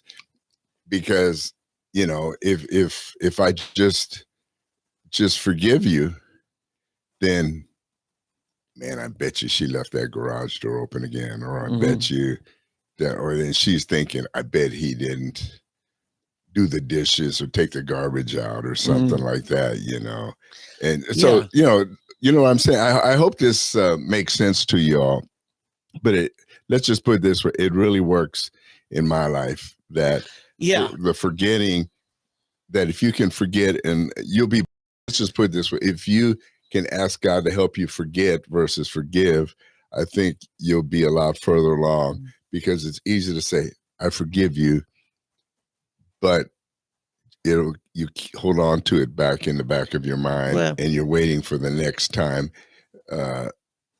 for them to offend you again. So Yeah, to me, separating trust from forgiveness is so important, because there's some people that you've got to readjust your expectations, whether or not you can trust them. But that should not stop you from forgiving them. You know, if they've let you down, if they've offended you, if they've done you harm, you know, you have to forgive them because it frees you. But you're not doing them a favor by enticing them to abuse you further, you know, by extending trust where it isn't earned. In fact, it's been, you know, violated. Right. But see, if I forgive you, but I haven't really forgotten it, then I don't trust you. You know, some people have better memories than others, Eddie. And if by whatever tools God helps you to get past something, great. But I've got a pretty good memory. I remember a lot of things. The fact that I can remember something does not mean I haven't forgiven it. I mean, it's just I have to constantly adjust my expectations of others, and that's the best way to avoid hurt. You know? Yeah, Eddie, if it's working for you, stay with it, man. Yeah, that's what I'm saying. I'm just saying that's hard to do, because if I'm constantly having to adjust my expectations and stuff, it's a lot harder than just, you know, forgetting about it. And if they do it again, then I just have to, and eventually have to say, hey, look, I'm sorry, but you know, I've given you your 3 strikes, and I'm sorry, you're out. And that's it. Because I can't trust you. I don't think I can forgive it again or forget it again. You know, I've forgotten it the last 2 times, but this time I don't know if I can forget it again. You know what I'm saying? That's just kind of Anyway, moving on. Hey, listen, I just see I've wondered for some time about J.D. Vance and who's going to replace him as the new senator from Ohio. Okay. It's a lieutenant governor of Ohio, John Husted, and he's believed to be the top cabinet, and he's going to replace him.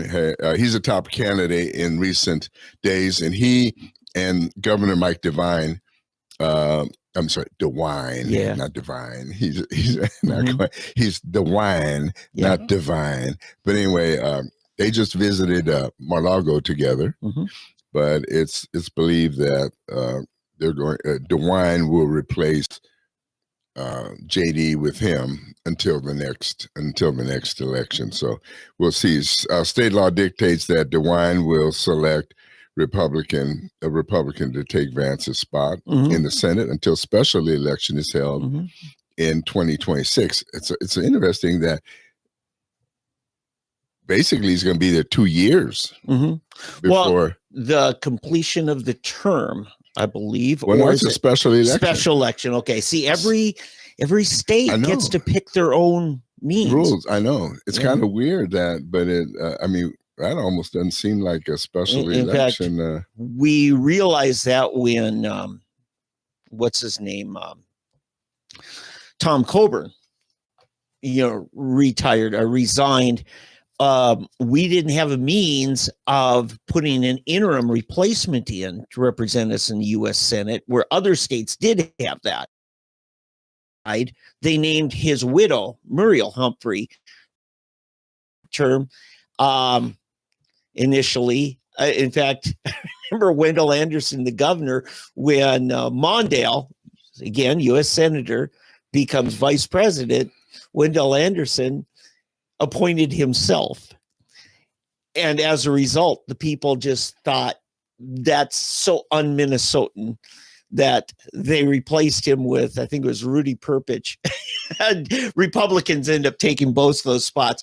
So, every state has that means. And Oklahoma recently worked on legislation, whereas it was not just the governor making an appointment, but the House, the Senate, the Oklahoma House, Oklahoma Senate, and the governor kind of shared that. Really? Yeah. See, so the Oklahoma legislature further takes power from the governor. Oh yeah. That's the Yeah, moral we are I a get. weak governor system. Very Yeah, weak governor. Yeah, we see that. So the last bill I read on it, I don't know if it became law, it's that the Speaker of the House got to a panel committee that selected a group of candidates, nominees, or basically, and then the governor would pick one. But then That's how it is now.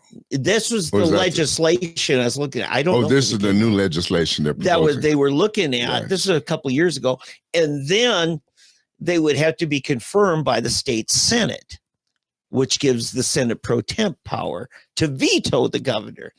There was just so much power hungriness between the Speaker of the House, Senate President. Wait, is this the old rule or the new rule? This was the legislation a couple of years ago they were floating, Okay.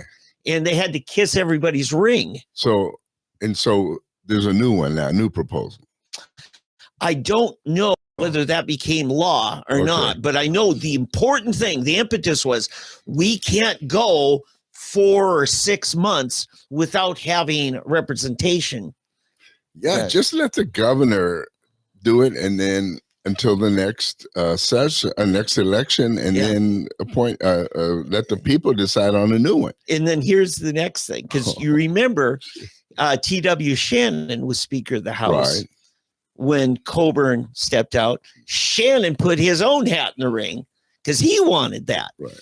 Well, if the governor gets to pick somebody, then if the speaker wants to run, you're giving incumbency to the governor's handpicked guy. So one of the rules they proposed in it was whoever gets appointed to this is barred from running for a full term. So it's ridiculous stuff. But the most important thing is we've got to have both our votes there in the U.S. Senate. Yes. Oh, by the way, which reminds me, speaking of governor, yesterday an announcement was made. I was at a breakfast yesterday morning, a Republican breakfast, very important group of people. It was co-ed, it wasn't just men, but it was announced that former state senator Mike Mazie will be running for governor. Wow. Yes. So I'm thankful, because heretofore you only had one Republican in name, at least, Reina. In name, at least. We don't know whether he's truly a Republican or not by his behavior. Our Attorney General was, we know he's planning on running for governor. And but now we have someone else that I know we can truly count on and trust, that is a bona fide conservative Republican who will do right. So just something for you guys to know and to be praying about, and to be getting the word out early. And I hope that you might support former state senator Mike Mazie, from Tulsa. So that's a little bit of news for us. Yes. By the way, I just looked it up. The Oklahoma Senate, it did become law, but the governor gets to appoint as long as that person cannot run. So the temporary position could be for up to 2 years, because they don't want to have them replaced by a special election just called whenever the governor wants. It has to coincide with the general election in even numbered years, November election. See, because they don't want this being decided in April, at some, thing like that. So, it's got to be somebody, kind of becomes a ceremonial thing, just finishing up that term, and you cannot run. Well, what if people really want him to run? See, we're borrowing them from that. So, and I think it would have to be challenged also in the U.S. Supreme Court, whether or not the state can make such prohibitions. because this law says they have to be so many years a resident and registered voter and all that. And that's actually, the states are barred from putting those restrictions on. Really? Yeah. For instance, Eddie, when you ran for city council, you had to be a resident of the district you're running for, right? Right. If you were running for Congress, Kevin Hearn's seat, you don't have to be. Oh, wow. That's because the state doesn't get to dictate the terms for candidacy. The Congress does. See? So somebody could come from Arizona and run for Congress in Oklahoma. Oh, we had that happen. Tom Cole was challenged by a millionaire from Dallas. And our friend David D'Ambroso was his campaign manager. And David was asking me, what do you think? I said, move up here and run in a couple years. Don't run now. And Tom Cole destroyed him. Well, yeah. Politically. I mean, that's hard to do. You know, because it's carpetbagger. That's what sure. you get labeled that's you know, and but D'Ambroso actually ran some congressional campaigns in Florida, and he was the one who told me in Florida to be a congressman, you don't have to live in the district. Yeah. Only you would call them a Kroger bagger. Okay. They don't use carpet bags anyway. Hey, by the way, I've known about this for a while, and she was just here at the Republican banquet about a week ago, I guess it was, or was it this last week? Anyway, Winsome Sears, the vice governor or lieutenant governor of Virginia, Yes, is now running for governor in Virginia. Okay. And she would be the first Black female governor in America. Sharp lady. It would be history, right? Yeah. She's an amazing woman. Yeah, she's pretty sharp. And anyway, that's something on the so Glenn Youngkin's, has he served 2 terms? This would be, I think so. Oh, yeah, this would be his. Because, you see, they're one of the states that runs for governor the year after the presidential election. Mm-hmm. Yeah. Them, New Jersey, and I think he first California. won in 18, I guess. And so I think it was no, it must have been what? In fall of 17. Was it the okay, so it's 17 to 21 and then to 25. Yeah. So yeah. So yeah, he is in his second term. So yeah, and California is another one that runs that year after. So they must not have term limits there though. Yeah, I don't know. Well, Newsom's not running. Newsom, Kamala is running. I know, but it seems like Newsom has been there forever. That's why I say they must not have term limits, because they surely should have gotten rid of him by now, you know. Yeah. So anyway, that's what's going on there. Hey, we, up a little further north than your old stomping grounds, Wedgeburg, halfway between Hanover and Germany, and Berlin. a little further. Yeah, I was just going yeah. Is where this terrible terrorism act yeah, was. Yeah. And it was a physician originally from Saudi Arabia by way of Syria, I'm told. 50 years old, had been in Germany for like 18 years. And he plowed through at high speed through this Christmas market, which is kind of an open pavilion, open air market just for Christmas season. Yeah, Christkindl market. Yeah. It's a Christmas market. They have them in all the big cities. Oh, yeah. Chicago's got a couple of them. They're awesome. My daughter, when she goes to Chicago, in fact, she told me, I wish I was going up there this year, loves it. It's just amazing stuff. So anyway, there it is. It's happening again, and is it an attack on Christianity? Well, it's not. Then you tell me what is it? Right. People shopping at a religious-based market. Right, but apparently or allegedly, he's not a Muslim. No, you're right about socialist and seems to be very anti-plurally. Right.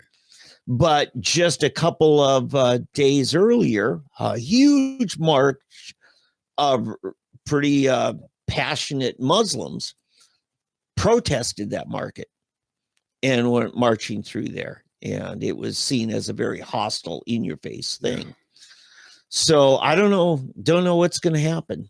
I just know the globalists generally throughout Europe are in trouble, and because it's this open border immigration stuff. And in fact, I saw written on a concrete barricade that was quickly put up around this market, somebody spray painted Donka Merkel. Thank you, Angela. And because this kind of in your face, going to take people who hate our culture, and we're going to bring them in mass. Yeah, it's crazy. Yeah, the town is Magdeburg. Okay. Magdeburg. Or Magdeburg, but back. Yeah. Magdeburg. But anyway, it was Friday, and 5 dead and 200 injured. And it's amazing that only 5 died if he ran through and hit that many people. Yeah. 205 people hit and run over by this mad car. I mean, that's just for drivers, man. I don't know, he made it through the crowd and took off. He had a contingency in case he had a bomb in his car. So, yeah, the bomb never did go off. No.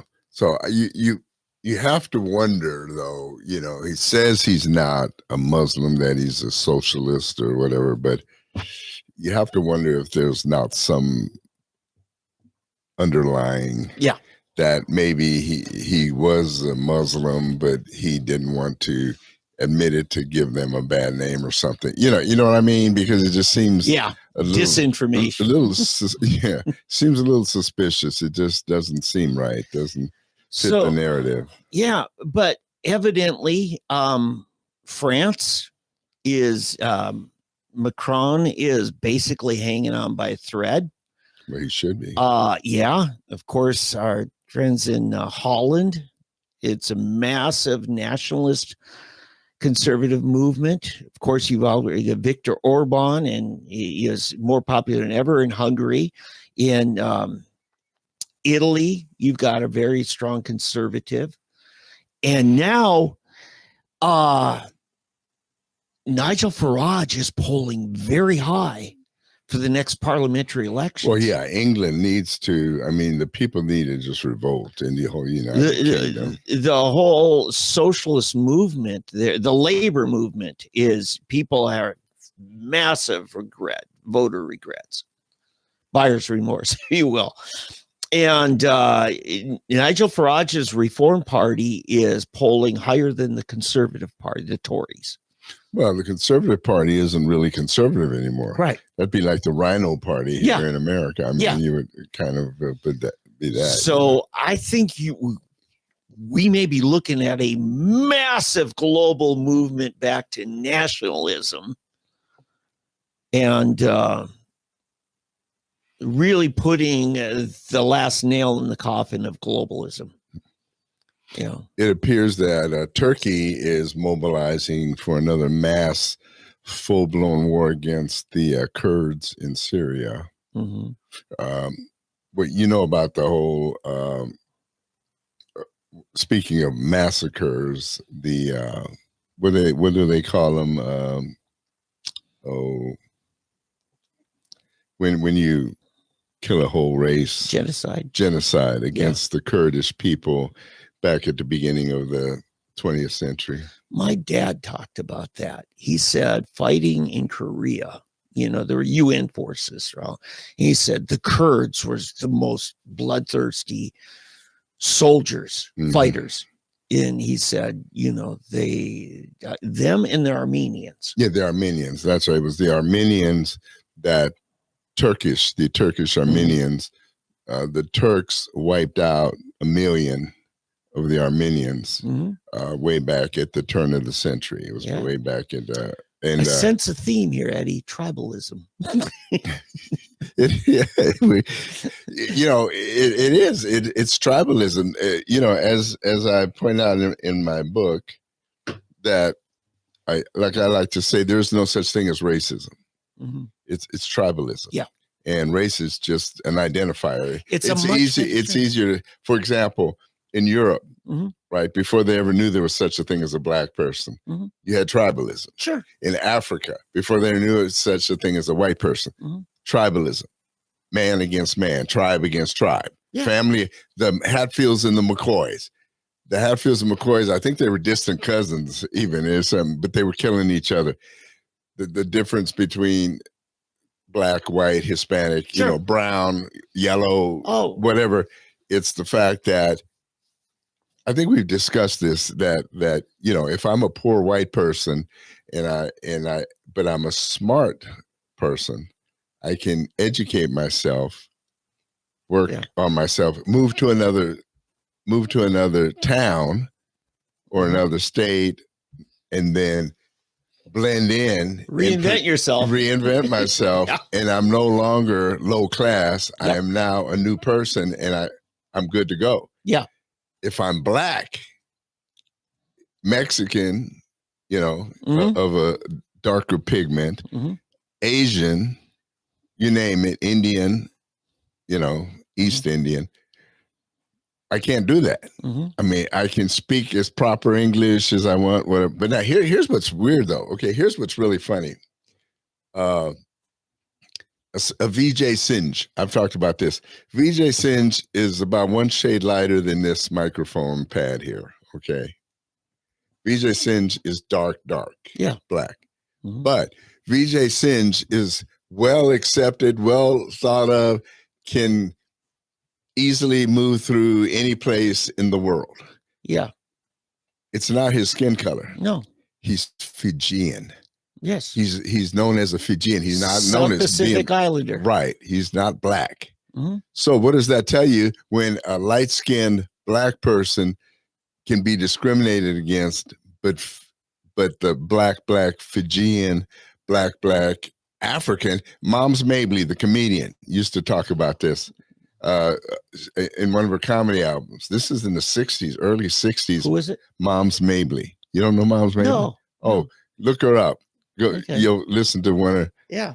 She was hilarious, but old black lady, didn't have teeth, mm-hmm. just comedian. But anyway, she would talk about this, how an African king could come to America with a harem with white wives, and the hotels would take care of him. But mm-hmm. if he was, just a plain old black person from Tupelo, mm-hmm. Mississippi. Is that her? Yeah, that's her. Yeah. He wouldn't be served, But no, we talked about it many times. What was his name? Larry Holmes. Larry Holmes. Yeah. He said, if you black and you rich, you black and you got money, you ain't black. Yeah. Right. So it is funny how that works. But anyway, well, Tiger Woods is South Pacific, right? Yeah, he calls it Ablasian mm-hmm. or something. He calls it some weird name I've mm-hmm. never heard of. But yeah, boy, he's got black. His dad was black, but his mom was South Pacific. South Pacific. Yeah. I don't know if it's Northeast, South Pacific. I mean, whatever. That's a catch-all phrase. Yeah, it is. Yeah, throw them all in there. Hawaiians, Fijians, Tongans. Yeah. Yeah. But don't throw the Filipinos in there. We won't have them. Yeah. It's interesting. I like using the word tribalism mm-hmm. because, this uppity Jewish family that attacked you, calling you anti-Semitic, you were calling out racism, and you're defending and supporting a guy who was really being screwed over. Kanye was getting screwed over by some people, happened to be Jewish, and Kanye claimed that they were racially motivated. And funny, I see what you're the racist because you're calling out racism against. Oh, but if it's Jewish, saying Jewish can't be racist. Yeah. I remember Rush talking about it. There's black leaders who think it's impossible for a black to be a racist. Oh, I know. Because they're not empowered to. Right, exactly. No, that is true. That is true. That Racism is an attitude of the heart. Yeah. Whether you have the power to invoke it or not. Well, that's why I talk about it here. There's no such thing as racism. Yeah. There is no such thing as racism. It's a class of individual. Yeah. Okay. And in Colossians, Paul says there's neither Jew nor Greek, nor right, Scythian and whatever. All he names a list of group, but no, there's it's up here. Yeah, it's sectarian. Yeah. Yeah. Because it's not necessarily based on color, your skin, or nationality, or where you live. Sometimes it's economics. And people are just stupid wherever you go. I remember when we first went to Uganda and we're meeting with them, and and they're bragging about their wives.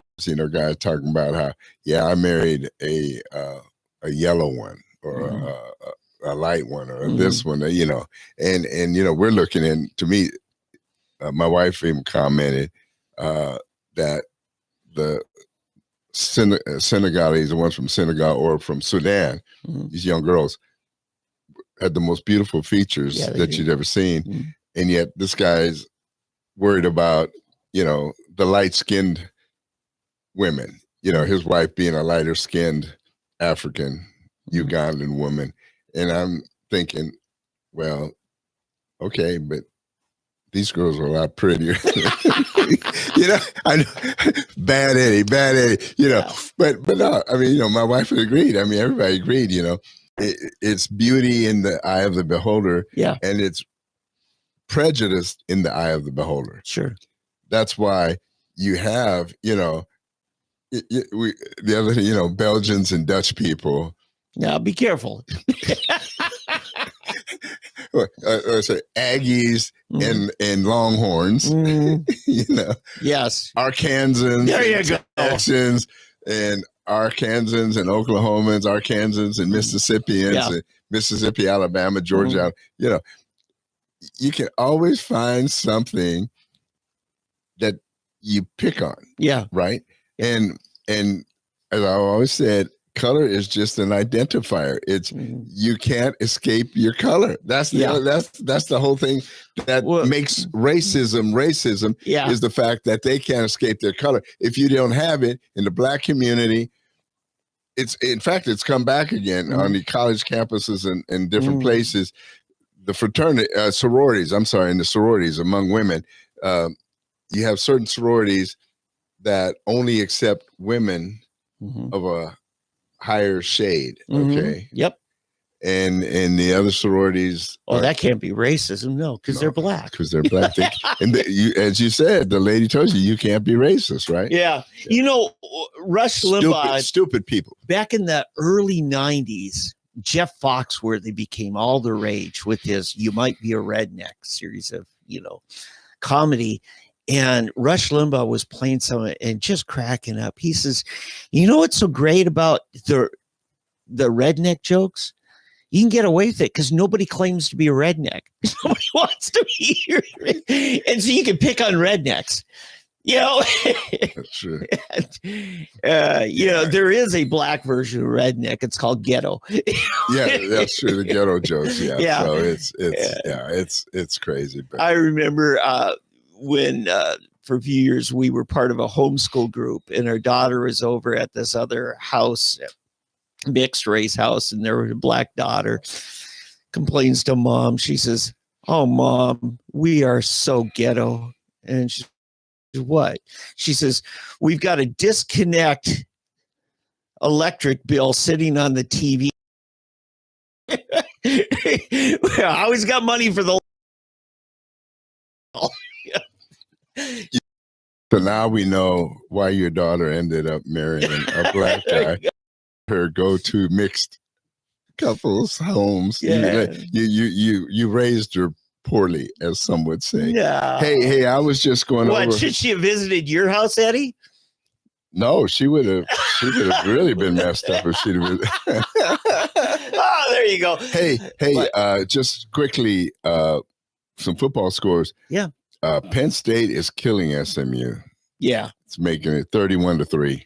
Wow. Yeah, it's making it look like SMU should not have been there. Yeah.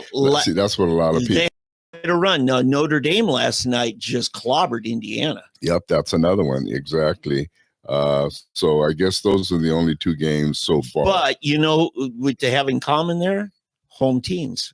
See, those play ground is somebody's a home team get in their own stadium. Mm-hmm. That's an impacting factor, especially in playoffs. Right. So, yeah, we'll see. Because the next game is going to be Clemson at Texas tonight. So we'll see if Clemson has rebounded. That would be a nice upset. Depend on who you're for, but if Clemson Clemson's number 12, just above SMU. Yeah, they barely made it in. Yeah, and if they beat Texas, which is number 5, and then of course the final game today will be Tennessee at Ohio State. Yeah. See, and then all the rest after this, they're utilizing the bowl system for their games. Well, no, it's still not quite because, before, I see what you're saying. It'll but it's still going to be a playoff games. Yes, I'm saying, but it'll be a neutral field. Right. After this weekend. Right. So like Oregon's going to be playing at the Rose Bowl. Right. I see what you're saying. Right. Mm-hmm. And, to me, Eddie, this makes all of the other bowl games really not that much interesting. I know it's it's really defeating the bowl system, which I'm kind of okay with getting rid of the old bowl system. Well, some of the bowls are ridiculous. I mean, the sarsaparilla bowl. Oh, it's shameless. Sarsaparilla. I don't even know what Duke's Mayo. Yeah, Duke's Mayo. I don't know what is sarsaparilla anyway. I mean, come on. Yeah, it's just why don't you just say more money bowl? Yeah. I mean that's the All-State Big 12. It's all a grab for money. It is. In fact, I was looking at a. ESPN had an article, the most valuable university sports franchises, and Ohio State's number 1. According to this, I was looking at actually OU made it, I think, top 10 or 12. 12. Yeah, I just saw. Oh, speaking of that, there was just. Was it you telling me about Florida? The Panthers? That same series of articles, the most valuable NHL franchises. And you were saying that the Panthers aren't worth much. Well, they're a startup. Yeah, they're not worth much. They just happen to be the Stanley Cup champions. Right. But they're new. And they're in first place still. Again this year, but yeah. But the Toronto Maple Leafs, Montreal, New York Rangers, Boston Bruins. What's all the old they have history. Stalwarts. Yes, they have history. But none of them have won in a while. Yeah. I mean, that's what's so weird. Those teams have not won in a while. But I know. But they're established in a because it's so funny. Nashville has won it a few times recently, in the last. Wasn't it Las Vegas last time? No, last year was the Panthers. No, before that. Before that was Las Vegas. Las Vegas, right? Yeah. And then who else? I know Nashville's won it recently. I don't know who else. Maybe. I don't think Dallas has, have they? The Stars, I think, have won it at some point. They have won it, which was the old Minnesota North Stars. Yeah. I was a huge North Star fan. And the new name is just, I hate to say, but it's just the Wild. Oh, I know. It's just a terrible name. They've just gone leftist. You can't call themselves you have the LA Kings, and then the Anaheim Ducks. Mm-hmm. All of those Southern supposed to have hockey. Yeah. But these guys in the North still, its problem is football is king down south. Yeah. And hockey is still but I tell you what, up north. Where do you recruit players from? The North. Yeah. And Canada. Yeah. And Europe. Yeah. I mean, Minnesota's huge for high school hockey. Yeah. Dakota's somewhat are. Michigan's huge, and Massachusetts, high school hockey, Massachusetts is huge. So in Pennsylvania, Well, the Panthers, like half their team is from either Finland, Sweden, yeah, that's the other thing. or Canada. The European, Right. yeah, Or Canada. It's Canadians in Europe, in Scandinavians. Yes. Yeah. So Yeah. it's funny. They have one guy. He's what is it? Rodriguez. Okay. Yeah. Okay. His name's Rodriguez, and but where's he from? Well, he's got to be down south. Canada. Is that right? But it's so funny. We went there last year for Christmas, and they had a family day, and so we went into their practice, beautiful new practice offices and practice facility, and we look out, and they got the family skate. Everybody's out there, and we look, and Rodriguez he has like a 3-year-old, and the guy's got a full hockey uniform on, helmet, pads, everything. And this little kid is out there skating, just skating away with the stick, doing it. And the kid's 3 years old. Yeah. Here I am, and I can't ice skate, much less do, No, when I was 10 years old, I had a miniature hockey rink in my backyard. Wow. My dad would just hook up the garden hose coming out of the basement and just hose down. After about a week, we've got about 3 inches of ice. And, the kids in the neighborhood come over. This is before the North End Playground got a hockey rink. And I always got to be a starter on the team because it's my house, my yard. But it was a popular thing for kids to come over. Yeah, it's like football here. Yeah. Yeah. But, you can't do that in Oklahoma. No. It costs you big bucks to put a rink in. Oh, yeah. You'd have to get a freezer, under the ice, freezing coils. Right. And all that kind of stuff. And so, anyway. NFL-wise, so the Chiefs are playing Houston tomorrow. And No, they're halftime right now. Oh, are they playing today? Yeah, there's Saturday games today. And they're playing while the NCAA playoffs are going on. Oh, really? What's the score at halftime? It's 17-10 Chiefs. Oh, wow. Yep. Couple of good teams. Well, we better wrap it up so I can get home for the second half. Yeah. So, see the chefs. Anyway, government didn't shut down. I watched it last night, and interesting, they went past midnight because they wanted to take care of all this other bill. Trump was so proud at all the federal judgeships that he and McConnell worked together on. Do you know Biden beat Trump's record? Massive number of federal judges now. Federal judges are Biden appointees.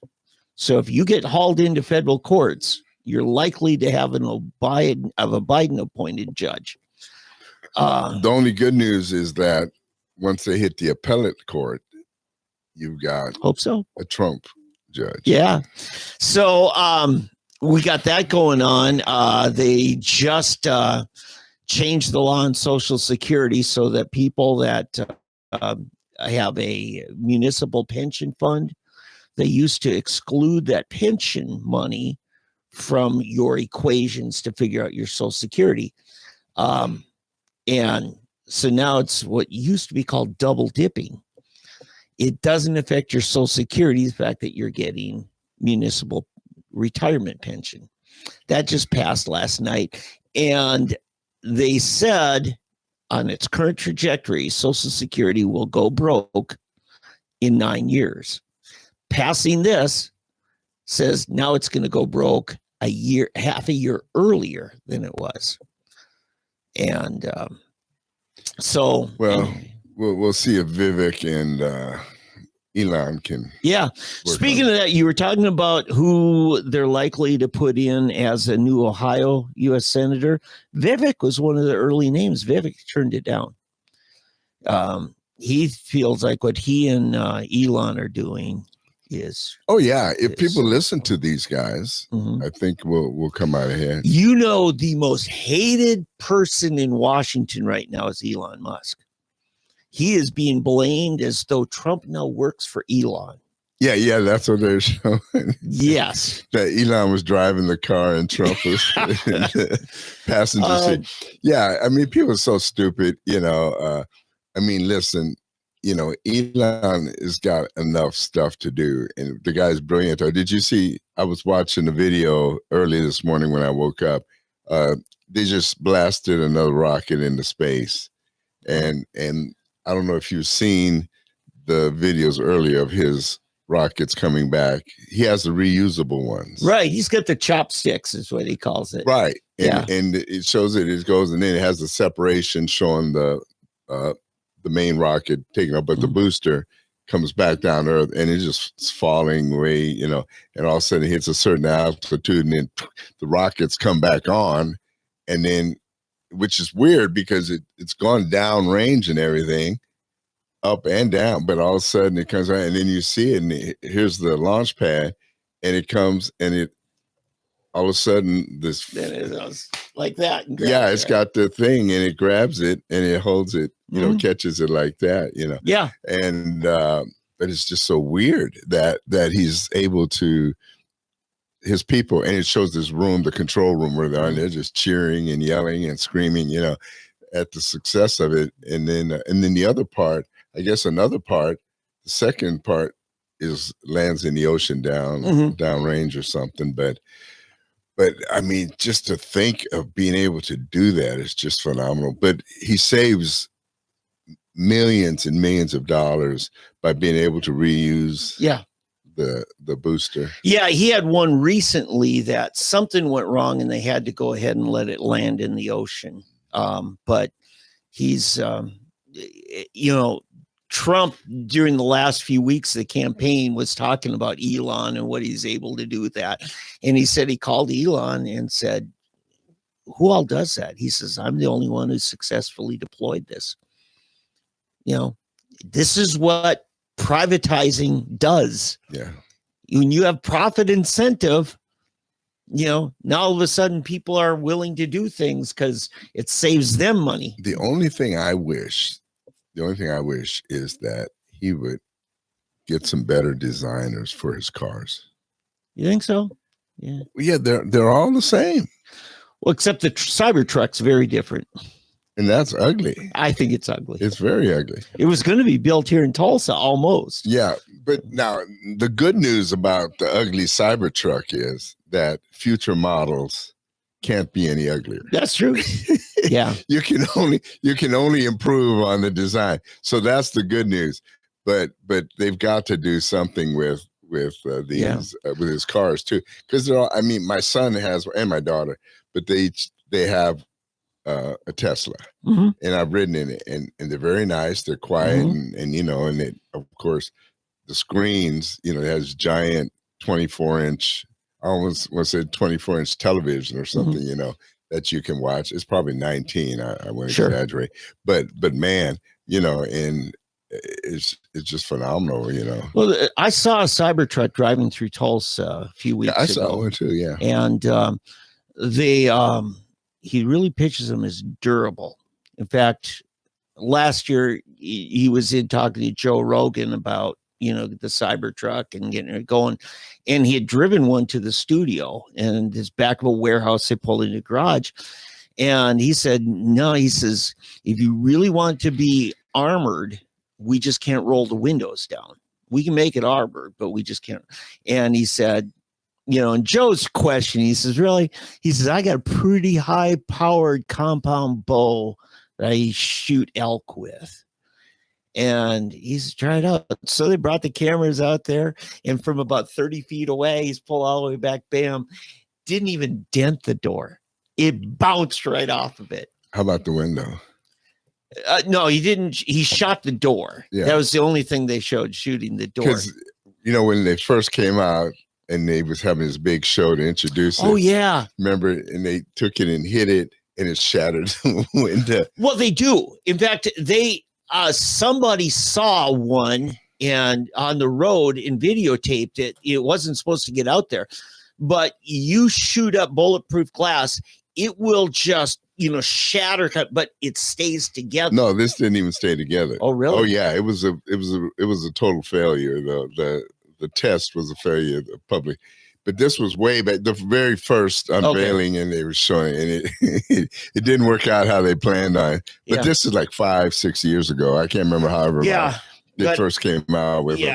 I saw this video. I think it was on, I don't know, either Facebook or X, where they're driving and it was shot up, but it was still driving. Yeah. But they could really use some design help. But comparing it to all the other electric vehicles out there, far nicer.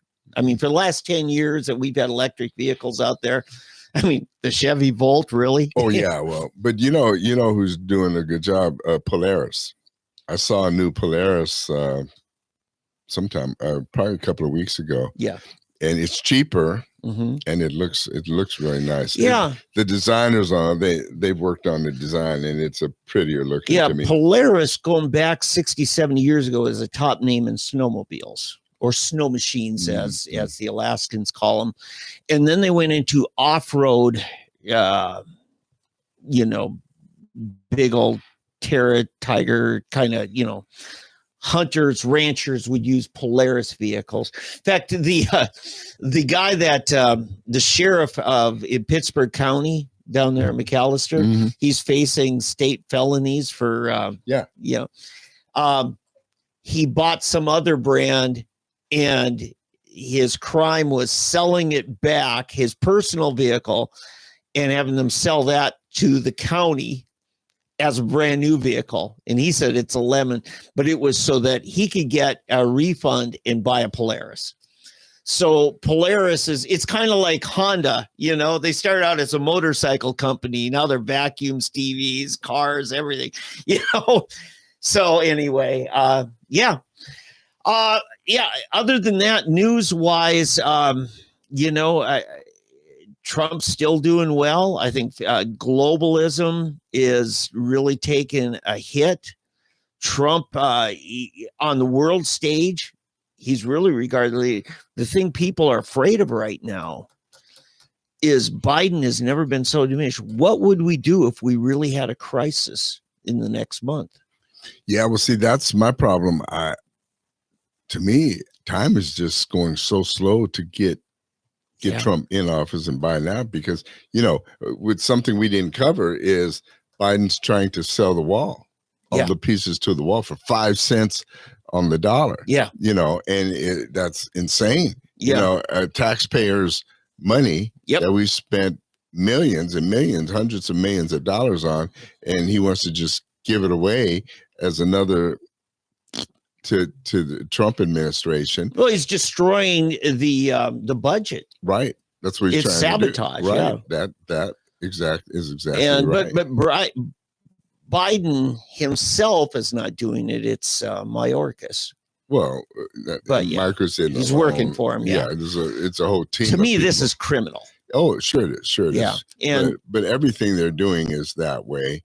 And I just wish and hope that after it's done, Mayorkas might be arrested and charged and put away for some of the criminal acts that he has committed. Yes. And not only him, but everybody, and as treasonous acts. Yeah. I mean, I would put them under treason, because these are truly acts against the nation. Yeah. If you haven't read Kash Patel's book, Government Gangsters, and you're a leftist, I highly recommend you buy it and read it, because if he wrote about you, he's coming after you. I mean, he is going to clean up. I really believe Kash Patel will do that. Well, good. So I think there's just so many good things happening. Haven't heard anything more about these drones, but what we are seeing is the FAA cracking in. Now you can't fly a drone if you live in lower New York. Are those things still above? They're in where's it, Ohio, where they're finding them? They're finding them all over, but in New Jersey, I guess. Some people are saying they were stoking the people to fear, so the government could crack down and make more regulations on, because right now you can fly a drone up to 400 feet altitude. Mhm. Beyond that, you might be getting in the way of air traffic, you know, but now it's just ridiculous stuff, you know. So I don't know. Anyway, All right. yeah, Merry Christmas to everybody. Merry Christmas. We will not be here next week. Yeah. Dave has family functions. Yeah. I have family functions. Yeah. My daughter's in town with my 2 granddaughters, 2 of my 3 granddaughters. Nice. I now have 3 granddaughters and 2 grandsons. Mm-hmm. So unfortunately, the 2 grandsons, well, no, one of them is not here. So the 2 granddaughters and the newest, the little bitty baby, are here, and the one grandson and other granddaughter is still in California. But we saw them for Thanksgiving, so we're thankful. You've got one grandson who's a native Oklahoman, right? Yes. Born here. Right. Yep. The rest were born other places, right? Yes. Yeah, Californians. They're Californians. Good. Yeah. Good. Yeah. Excited for the new year, Eddie. Really excited. Well, good. And I just think yeah, and I think we've invited Dave Arnett to be a regular, to come in, say, once a month, and we may start doing that with different people and try to get a monthly update with different people and see what we can do for the new year. Okay. Hey, God bless everybody. Merry Christmas to you. Okay. Take care, and we will see you next year.